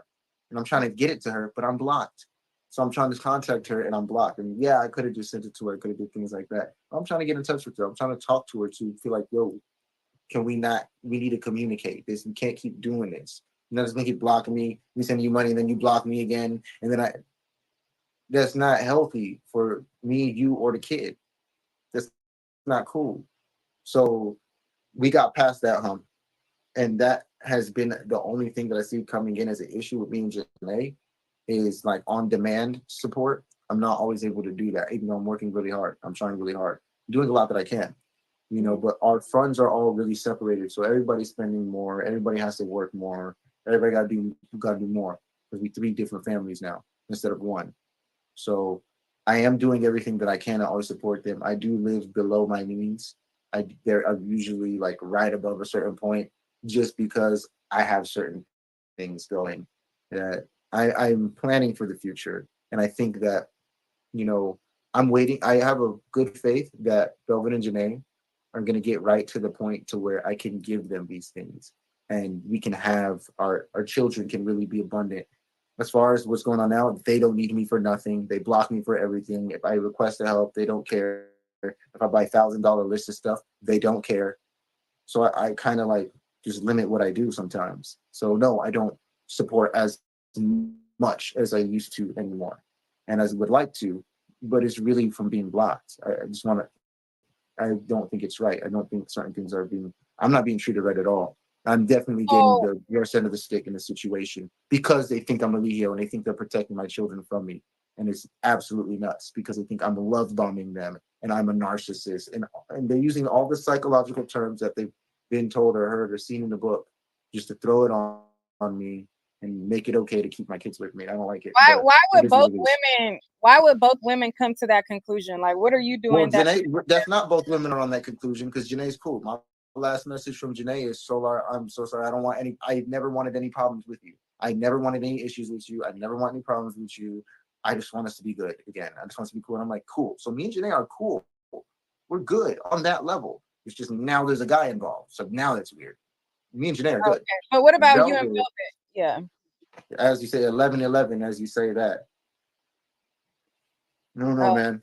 Why do you feel like you're gonna be Nature Boy? We are alike. Me and Eligio are very much alike, you know, except he beat her. He used to beat her. And I think that I'm a really serious, disciplined guy. I think that she thinks that I might do that to her. Or what I do know is that in periods of time, she thinks that I'm fake. Like the sense that I'm like Eligio, I don't really love her. I would only use the child to manipulate her. I only want her for views and the numbers online. I only care about her, and none of those are true. I just genuinely love her from the bottom of my heart. I believe I feel like I've flipped inside out multiple times. We see how hard you go for Velvet, so I don't know how she could feel like. Man, I went through so many levels of turmoil trying to figure out if I loved her or if I was indeed obsessed with her. Trying to figure out what was the difference. It's like, no, I did love her.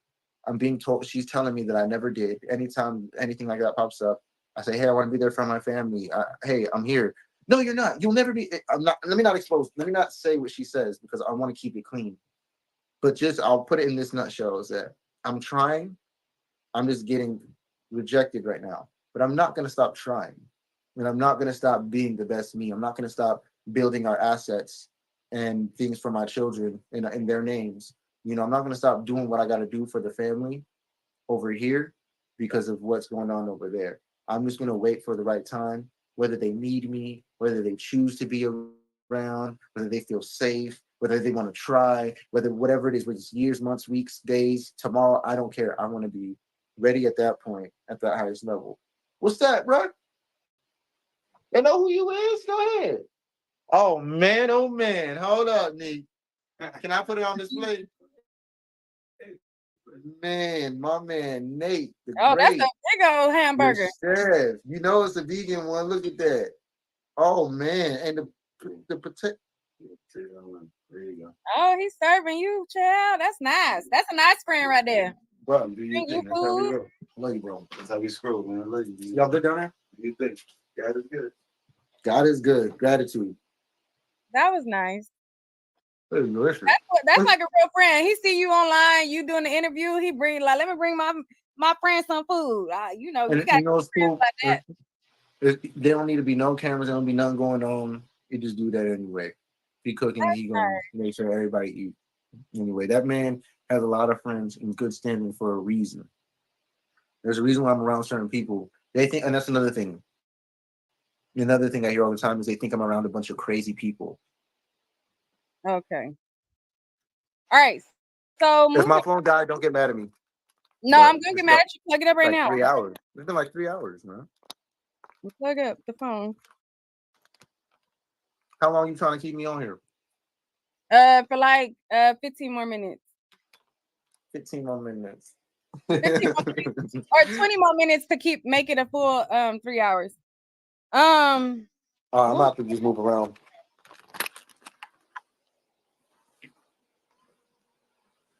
So I gotta come over here. Hold on. I look like Nigerian or something with this haircut.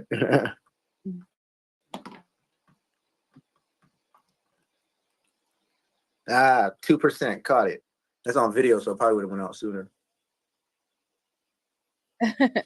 Somebody said, wait. Somebody said Neek all in these folks' life, but don't want nobody to say her name. It's not about me.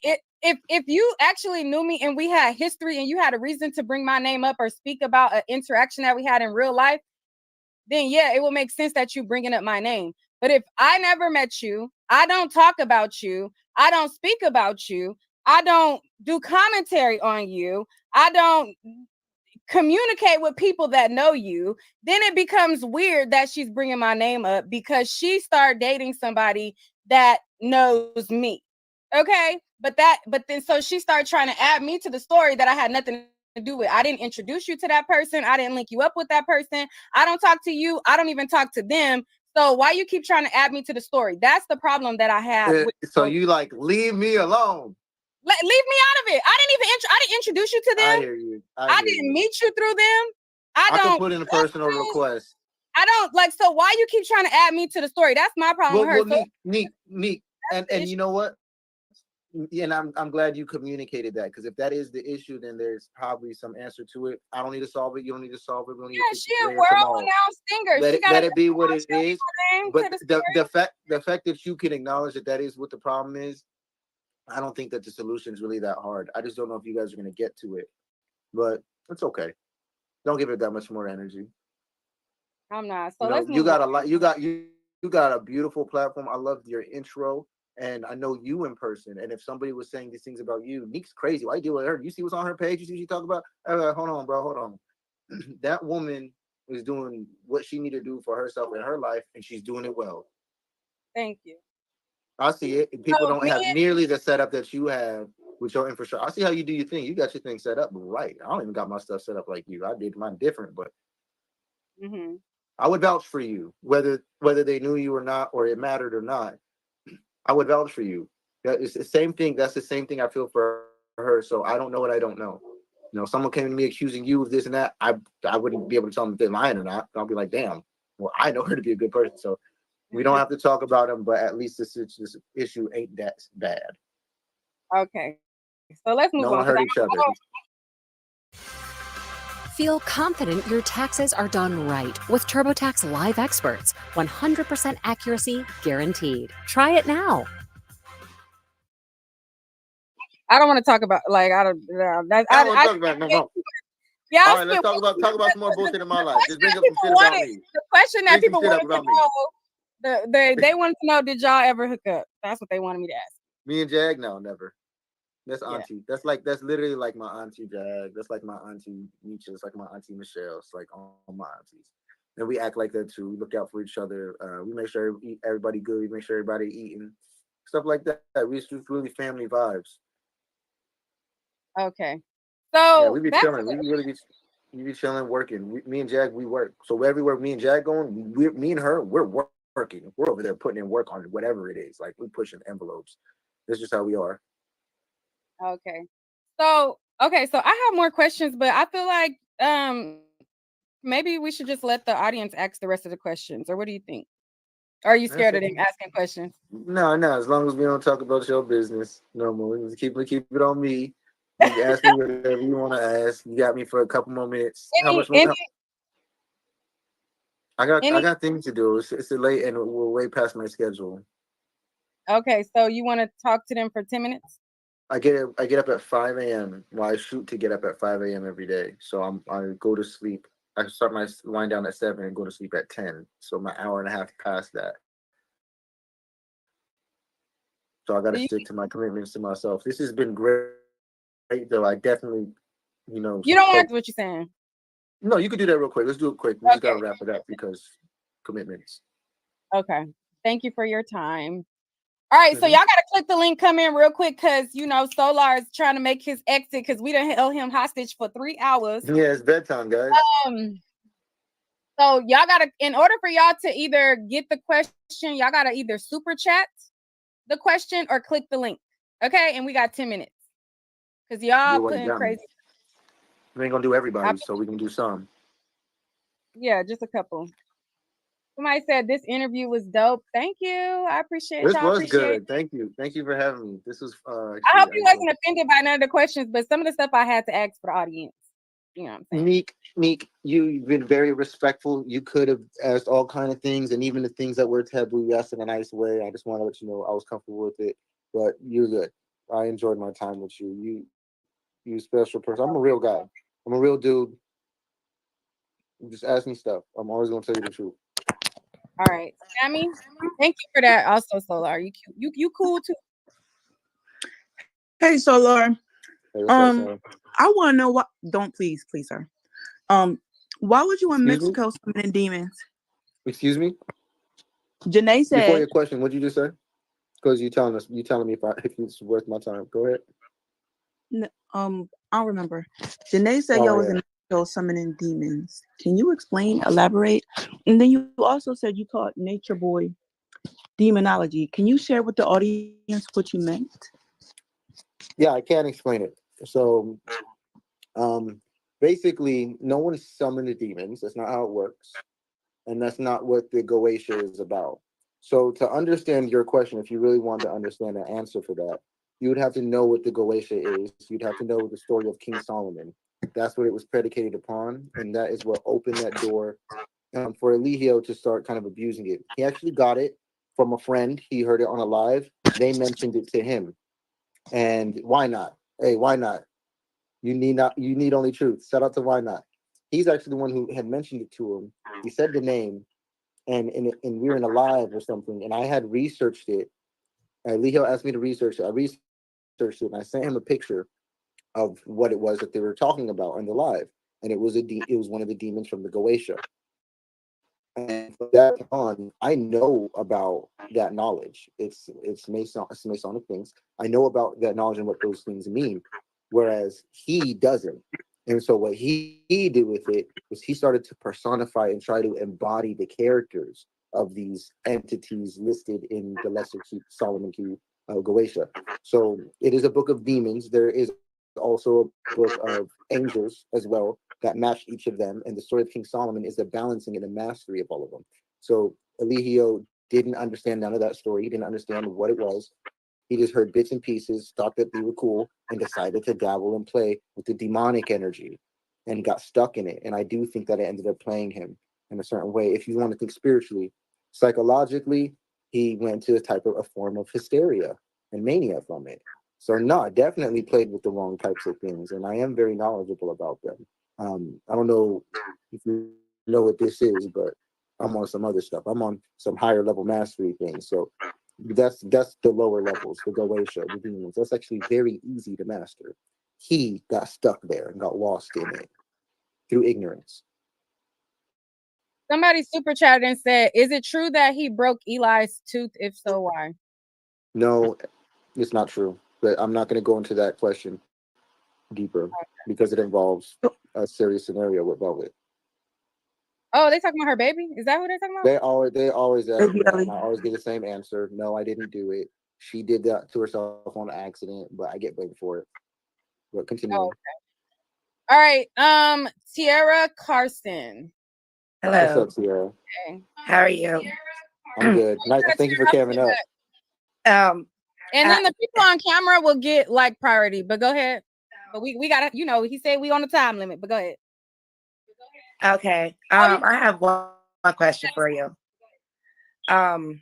Okay, so what made you wait, you have to turn it off in the back, your background, you gotta turn it off. Oh, okay. Oh, that's what that is. I gotta turn it down, like turn it down all the way. While you talk on here, yeah. Okay, I did. Okay. Yeah. Okay, I have one question. What made you switch? Not, I don't want to say switch up because I don't want to disrespect you, but what made you switch up, like go against Nature Boy? I think I seen you in True. At first, you guys were like going for him and saying it was false, and I didn't get. I missed the part where you guys like decided to go against it. So I was never in the room. Neither was True. None of us were. So we don't know if he did or didn't do what he did. But from the stance and from the history, Janae's lying. We don't believe her. She's going to get online. She's going to say whatever. She's going to blame her problems on everyone else. And she's going to accuse us of stuff. And, we're like, all right, he didn't do that. He didn't need to do it. He don't need to rape her. Why would he do that, right? And so we're thinking that from the inside. We're still thinking he's a great guy. Mind you, this is me prior to me not knowing all the lies and everything. Prior to me I'm still in the group. There's still a lot of things I don't know even at this time about his character. And the switch happened where I spoke with Janae and I heard Janae's side of the story. So when I left for completely different reasons. I left because he was disrespecting me and my value. And I felt like it was time for me to go somewhere where I'd be valuable. So I left. Janae helped me when I left. She paid for the spa, Jeju Spa, and I was able to stay there all night, just relaxing in crystal domes and stuff. And I ended up meeting with her, and I ended up saying, so what happened? Tell me what happened. And the first time I ever asked her that, right after all this stuff, before any tea, before any of this or that, like I heard any of that, she told me exactly what happened from her mouth, and I have not heard that story switch. So it was the And same story she told the T. the same story. And Janae is really nice. You guys gotta understand that she doesn't want to have to lock somebody up or incriminate somebody, or like she doesn't know, like she's a really good girl. She'll let people get away with that, and that's just, the people were just like, not today, bro. It's can end right now. And she ended up taking that leap, and then that's where we are today. So I'm on the other side because after I left the group as well, I heard Janae's side of the story. I started to learn more about Eligio even more. And it really started to open my eyes to all of the things that you ever heard of rose-colored glasses? No.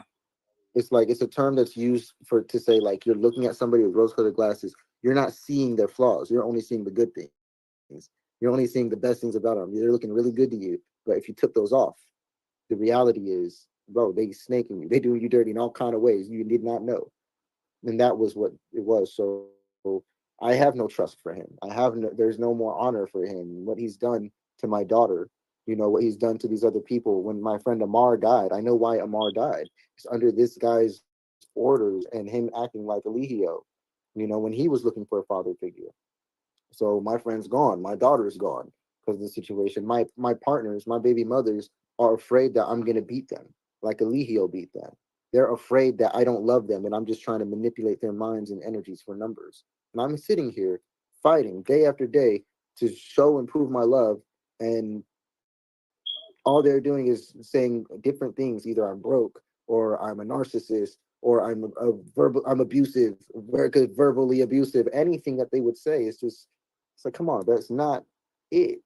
Yeah, that's why I could tell you why we broke up, each and every one of the relationships. But I'm not trying to go into that. The reason why we broke up is nothing. It's really petty. It's always really small, and it just goes so big to where when it's over, we're gonna throw everything and make everything as horrible as possible. And I was just the worst person ever. When I have video evidence, I would go live with these women all the time. We have the most beautiful lives. So I digress. All right, before you ask your next question, hold on. This came up a lot in my last video, and somebody just super chatted it. So I don't believe it. You don't believe what? I think it is my child. I think it's my son. Oh, okay, so you don't believe the people who think that she's not showing the baby. Have you seen the baby? No, but somebody from the inside did send me all of his information. So I was able to do his chart. I know his name. I know things about him. I'm not sharing it because she's not sharing it. So I'm respecting the privacy that she's choosing to have. However, I luckily, thank you, randoms. Thank you. You know who you are. Did she send you a picture of the baby? I feel good. No, I've never seen him, not once. Okay. I only know his name, but through his name and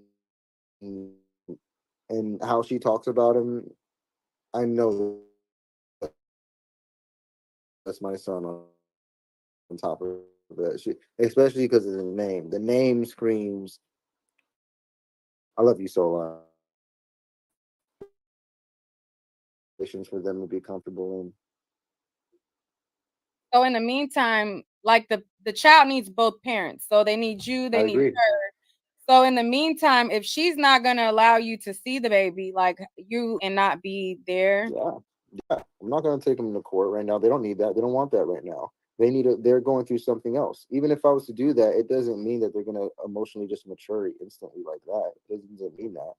And so for me, it's like they got to go through whatever they got to go through anyway. They still got to get their lives together for themselves anyway. We just left a group. We have no foundation, to where I'm in the same position to where I'm fighting to be there for them, but they just won't let me. So I'm forced to deal with what I got, and I'm cool with that because I'm overly abundant over here. Like every day, I'm literally overly abundant. So it's like it frustrates me to be cut out when I match all the requirements of what a woman would look for in a baby father, or at least a trying baby father. I'm like the perfect, and I'm just not allowed. And it's because the now all that's left is they think I'm gonna be like Eligio. That's all that's left. Okay, and it rubs me the wrong way sometimes, but I'll wait. There's nothing else to do. Okay, There's go nothing ahead. else to do but for me to work Okay, on so myself and keep make us. setting up for when they're ready. I'm sorry. I'm I sorry. just want to set up for when they're ready because I believe that they will come. I don't think they're gonna keep my kids from me forever. I don't think they could if they tried. I just had a something I want to say because I'm almost 40 and I've been a part of like the conscious community for a long time, like Dr. Sabies and even Dr. Malachi York's, I've Right. you know, and stuff like that. So the thing about this case that like this, I have an unpopular opinion. Some of us feel like it opened up the door for people to go to press. Like I see that he's not the greatest person, but I don't feel like they actually proved that he raped her. And it's Say R word in her. Go ahead. oh, I'm so sorry. I'll just tell you right now. I'm gonna tell you right now. You can share your opinion as Tierra Carson. Mhm. Solar does not care because you're talking about a man who killed his daughter. I don't care. But go ahead. He went on trial for. He got caught for what he got caught for. He went on trial for what went on trial for. And I mean, that's not even nearly enough. If he was on trial for everything that he's done, oh Lord. And I mean, of course you could say that for everyone. But I mean, if you think about it, it was just carbonation in that group. Nah, bro. There's not even that's a smidgen. He got caught. I understand that He got caught. He got away with everything else and he got caught for something. That's what this is. I don't care I don't even care if it was a right or wrong court case. It was divine because his ass needed to be where he at. Okay.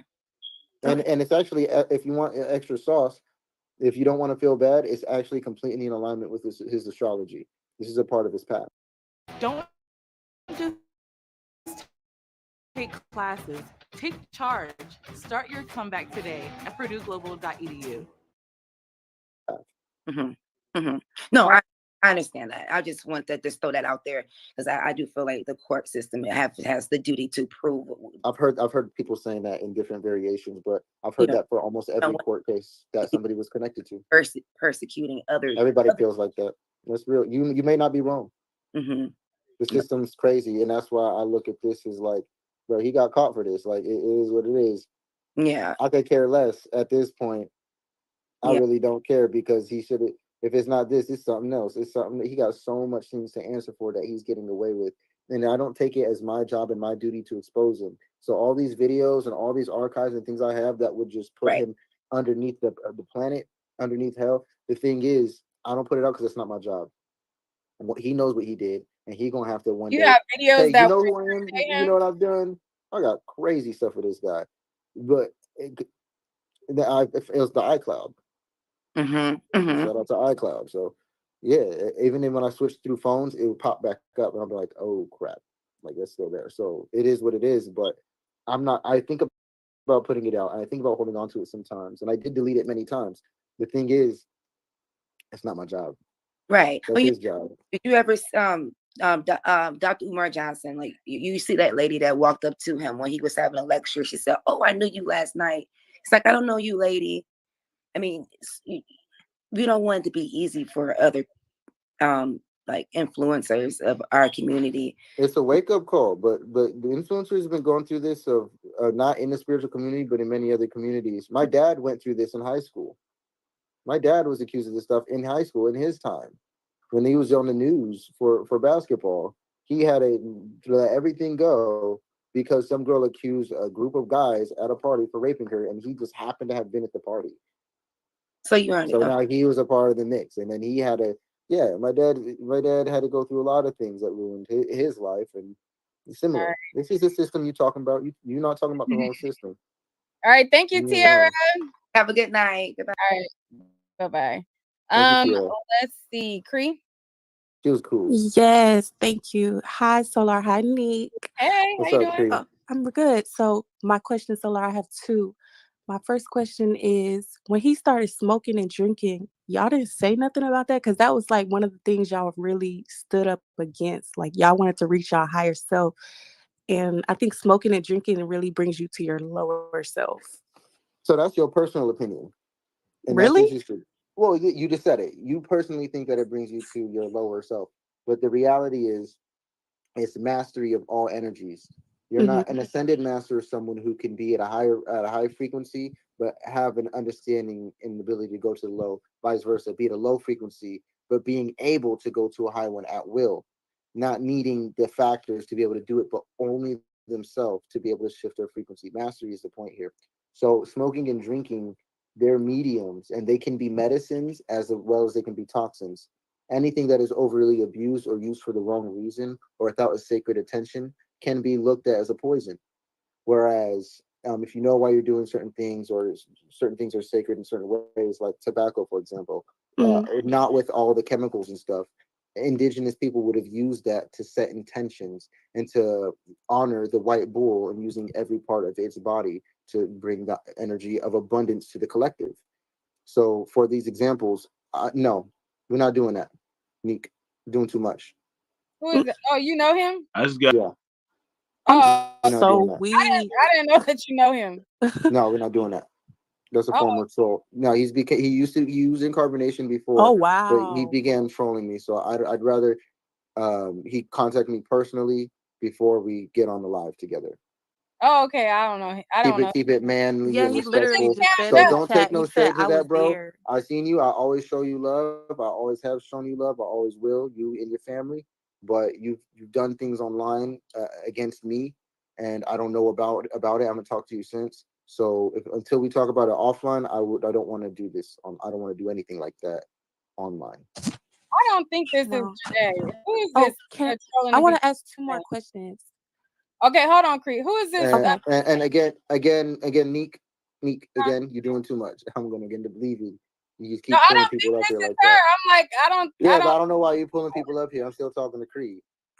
If anything, it would be one-on-one. So Creed's the last one because we're No, not he doing on no that messy. bullshit. He on that Everybody has my bullshit. phone number. Everybody can He contact me. on. He on. But I don't think that's really her. That's the only reason why I pulled it up. Because Yeah, they trolling. Yeah, He okay. on that.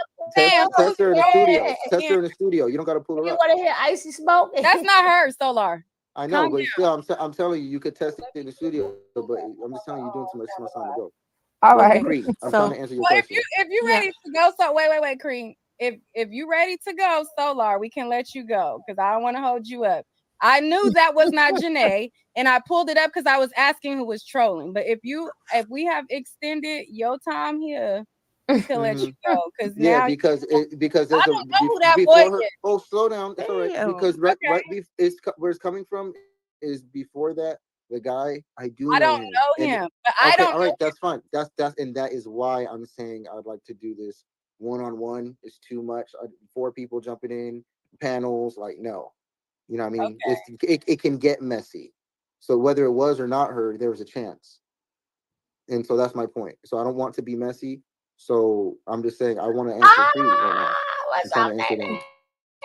Can I just ask both of my questions at the same time? Holy Just let them shit. finish.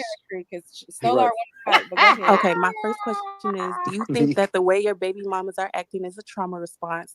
And 2, do you consider yourself deprogrammed? If not, what are you doing to deprogram yourself? Yes. So number one, I do think that there are traumas. I think that we all have traumas, yes. Especially from that situation. Like even for me, one I would carry that I'll make an example of to show how real it is things with my daughter.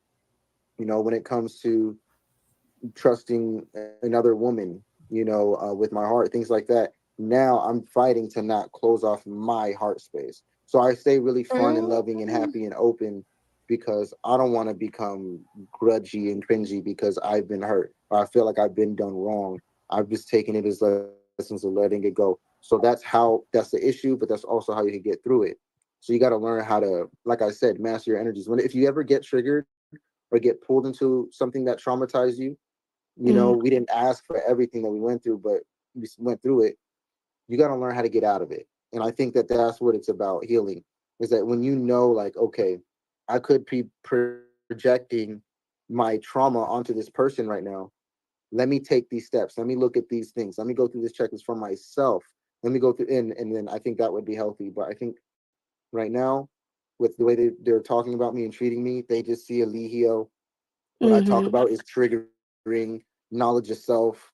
I don't want to let certain things go as far as like the mission. My journey looks a lot like his, and I get it. I get it. It's looking a lot like Eligio. Yeah, I get it too. That's why I was like, I feel But like it's you should not. just understand give them some space for a minute, I guess. Amen. Because I think you need it too. I think all y'all need it. Right. So in my journey, do I consider myself deprogrammed? Yes. And I can say this because I feel like no one is deprogrammed until you can comfortably identify your purpose. So a lot of people out here, they may not have been programmed by carbonation or a cult. However, they don't know their purpose still. And they're using their energy day in, day out in a monotonous, cyclic way that, you know, they're going to have to break out of one day to hit their higher levels of value for their personal selves and value and purpose. So I would say that once you can identify that, lock into that every day, and dedicate your energy to something like that every day, I think nobody deprogrammed enough. You know, a lot of people were programmed to be who they are even now, and they think how we think. You know, I believe that it's all love at the end of the day. Whether it's Jag and Neek, whether it's Janae and Velvet, whether it's me and Eligio, it's all love at the end of the day, and people was just hurt along the way. All right. Thank you, Creed. No problem. Bye. Good night. All right. Peace. Thank you, Creed. Well, yeah, that's it. We're gonna call it on that one, so we don't get no more hiccups. Okay, Tanel is gonna be nice though. Can we let Tanel up? Man on the porch like I did when 15 girls. Hi, do you prefer to be called Courtney, or do you prefer Solar? Is that I came in on the tail end, so whatever is your preference.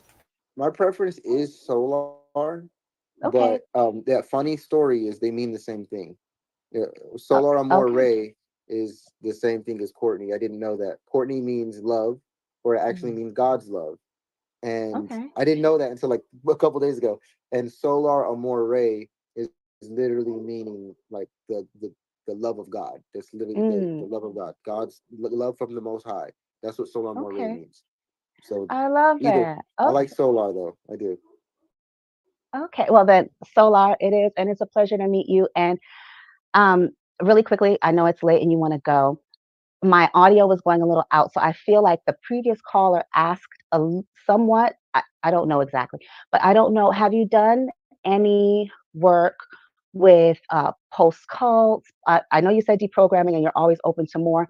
The reason I ask specifically, you talked about the mothers of your children sort of relating to you in a way that has to do with not who you are, but maybe psychological terms that they've had access to now in their growth and healing post Eligio. So, do you think, even if you've already done some of that work, do you think continuing in that work might give you some language, give you a common ground to be able to understand? It's funny that work, it never stops. And I think that people think that work stops. And no, I don't. That's what I'm trying ongoing. to get people to understand, is that there's not something you say, well, I went to therapy once or twice. It's not a thing. It's you learn how to deal with yourself. You learn how to communicate how you're really feeling. Everything I do is predicated upon raising personal value. So that also involves being authentic with yourself first, and then being able to connect to other people from that space. Otherwise, everything becomes a game or some type of power play or ulterior motive. Whereas if you can be honest with yourself and communicate, you can coddle whatever void you may have. So that's how I look at it. You know, yes, I've had professional conversations with professionals and whatnot. They let me know, bro, you got it. Just keep going. Just don't stop. Sounds like what you're doing is going to keep you good. I have a lot of self-love and healing modalities that I practice daily. That I promote. Go ahead. I hear you want to talk. I do, because I want to ask, do you think, have you met the mothers of your children now where they are, in terms of when we talk about authentically communicating with someone, especially when you have a history, and you have a history that was in such a toxic environment, the people that they may have been, just as the person that you might very well be, might not be the same. She grabbing them glasses now. You're allowing them the same grace that you, I'm sure, have to extend to yourself to keep going on this journey. Then they must have come a little bit further than when y'all was dealing. So do you feel like you know them as they are now? I believe Janae and are communicating with them as they are now. Yeah, thank you. Yeah, because Janae, we've been able to communicate. The irony is she's one who I have communication issues with. but she's the one who I get to communicate with the most. So it's really cool because we've made it very clear where our hearts are and what we got going on. So as situations change and emotions can come in and out, we both understand what our priorities are. And so that always lets me and Janae come back to a neutral space to where I'm not worried if one day she's moody, or if I may have said maybe a Now I text gotta find an with a old word I could tower. have did without. One Tower. thing I know is that we're always able to come back to that neutral space. So I love that about Janae. Me and Janae have had that. Velvet and I've had the opportunity to communicate with her, and No. it is Or what I say doesn't bag or matter something. is complete. I I don't even know if it didn't I was have even that. read. Didn't I have the cake? And then what I'm given is just, That's it basically right what there. she's thinking, what she feels, and it's. She looked at me like, do you think you can commit to me? And I just looked at her and said, It's very clear to me that she thinks that I'm a Leo. She thinks I don't love her. She thinks I'm playing her, and I can continue to play with her in her life. And I need to leave her alone and stop trolling her and attacking her. And I'm not doing any of that. So I'm doing what I can respectfully to be with my children, or to show like, hey, I'm still here. Hey, you're not in this alone. I'm still here. You don't have to say you're alone. You don't have to say your child's abandoned. He's not. I'm right here. I'm still here, and I don't force it.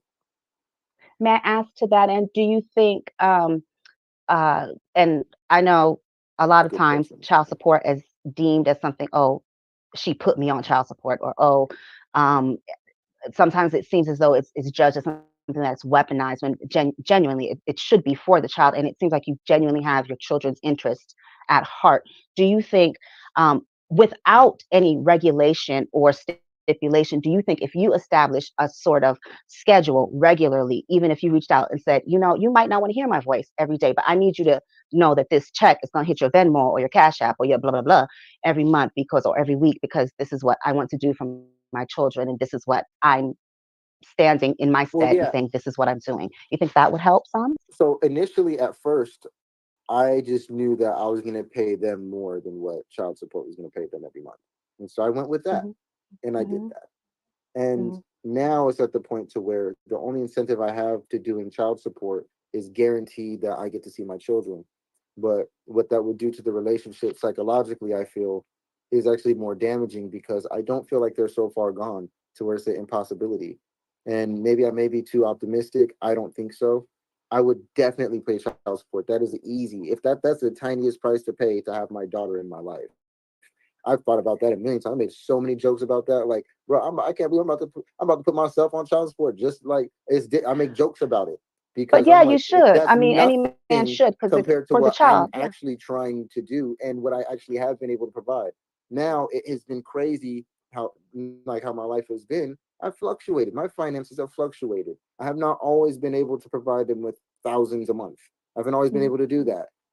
Sometimes it's been a couple hundred a month. Sometimes it was nothing a month. I've had that month already.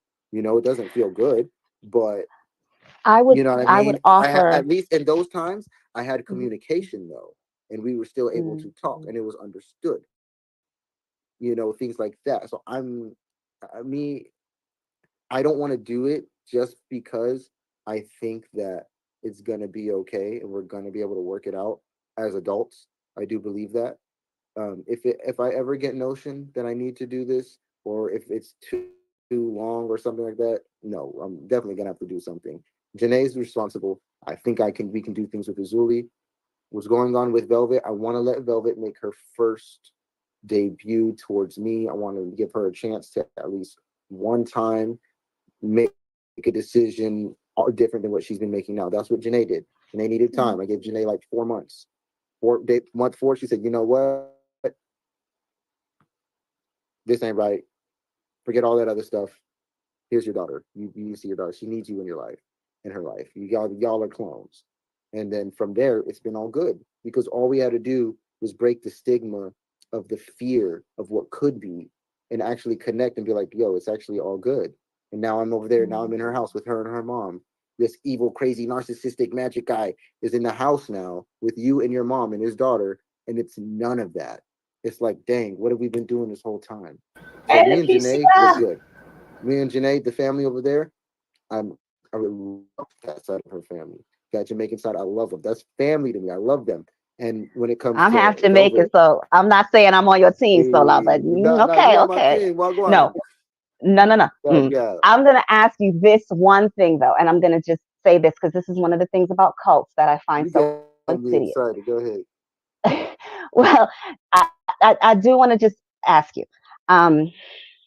There's an element of cults that make them so attractive because usually the leaders are charismatic. They have an element, they pick from things, they say some things that sound true and resonate with people who often find that the system that they're living in is not offering what they need. They see that there's something else. There's something outside of what people are telling them needs to be. It sounds like a business. Well, the thing is that MLMs kind of work in that same way. They tell people what they want to hear. They love bomb. This is all I'm asking. You have, I feel, I don't know you from what you've presented. You have a very strong sense of wanting to do the most with your life, offer the most to the time that you have on this earth. And oftentimes cults find people who have that kernel and they bastardize that, excuse my language, but they pervert that in some way. Allowing that light to have matriculated under Nature Boy, to have been in that presence, are you consistently, because we all have to do those self-checks. And I know sometimes we start off in one way, so we keep our minds in the place of, I always had good intentions. I never intended anything bad. So sometimes when we're doing those self-checks, basically, long story short, where are you? Like, how do you feel in terms of the things? I got you. I got a cheat code. You know what it's called? You didn't know that, girl? I got a girl. She ain't letting me get away with nothing. She's calling me on everything. And guess what? I love it. And I do it for myself already anyway. I wouldn't even be able to keep a high value relationship that I want unless I'm able to do these things. I have too much to lose. I have children. I'm so far beyond. Me too, Miss Leo. Like, me too. Perfect. What we were doing at Carbonation, for example, views, money, numbers.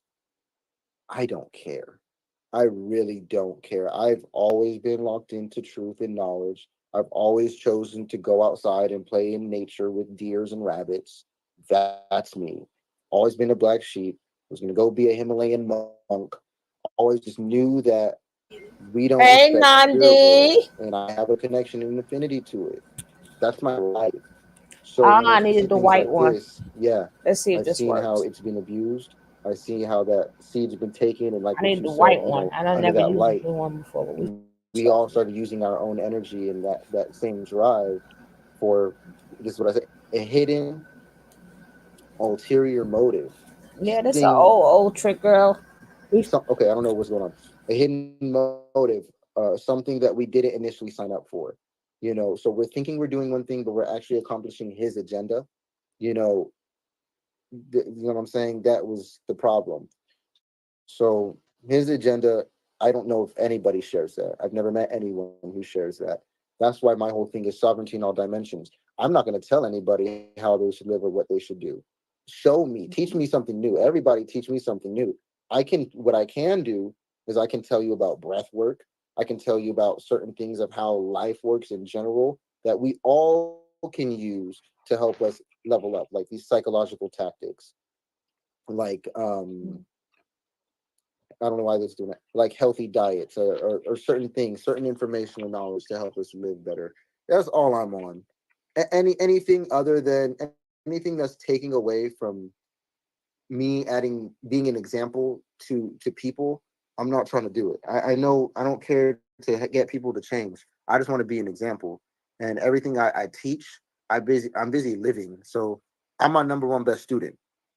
You know what I'm saying? I have too many healing modalities. I don't even.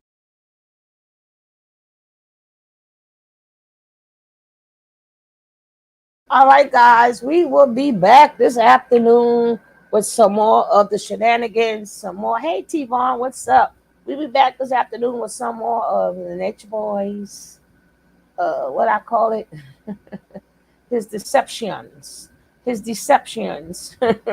Hey, Martin. So y'all know, don't forget catch the replay. Hit that like though. So we're gonna end it with, y'all know we're gonna end it with happy. Be happy, babies. Babies. We'll be back. Don't worry.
I'm so happy.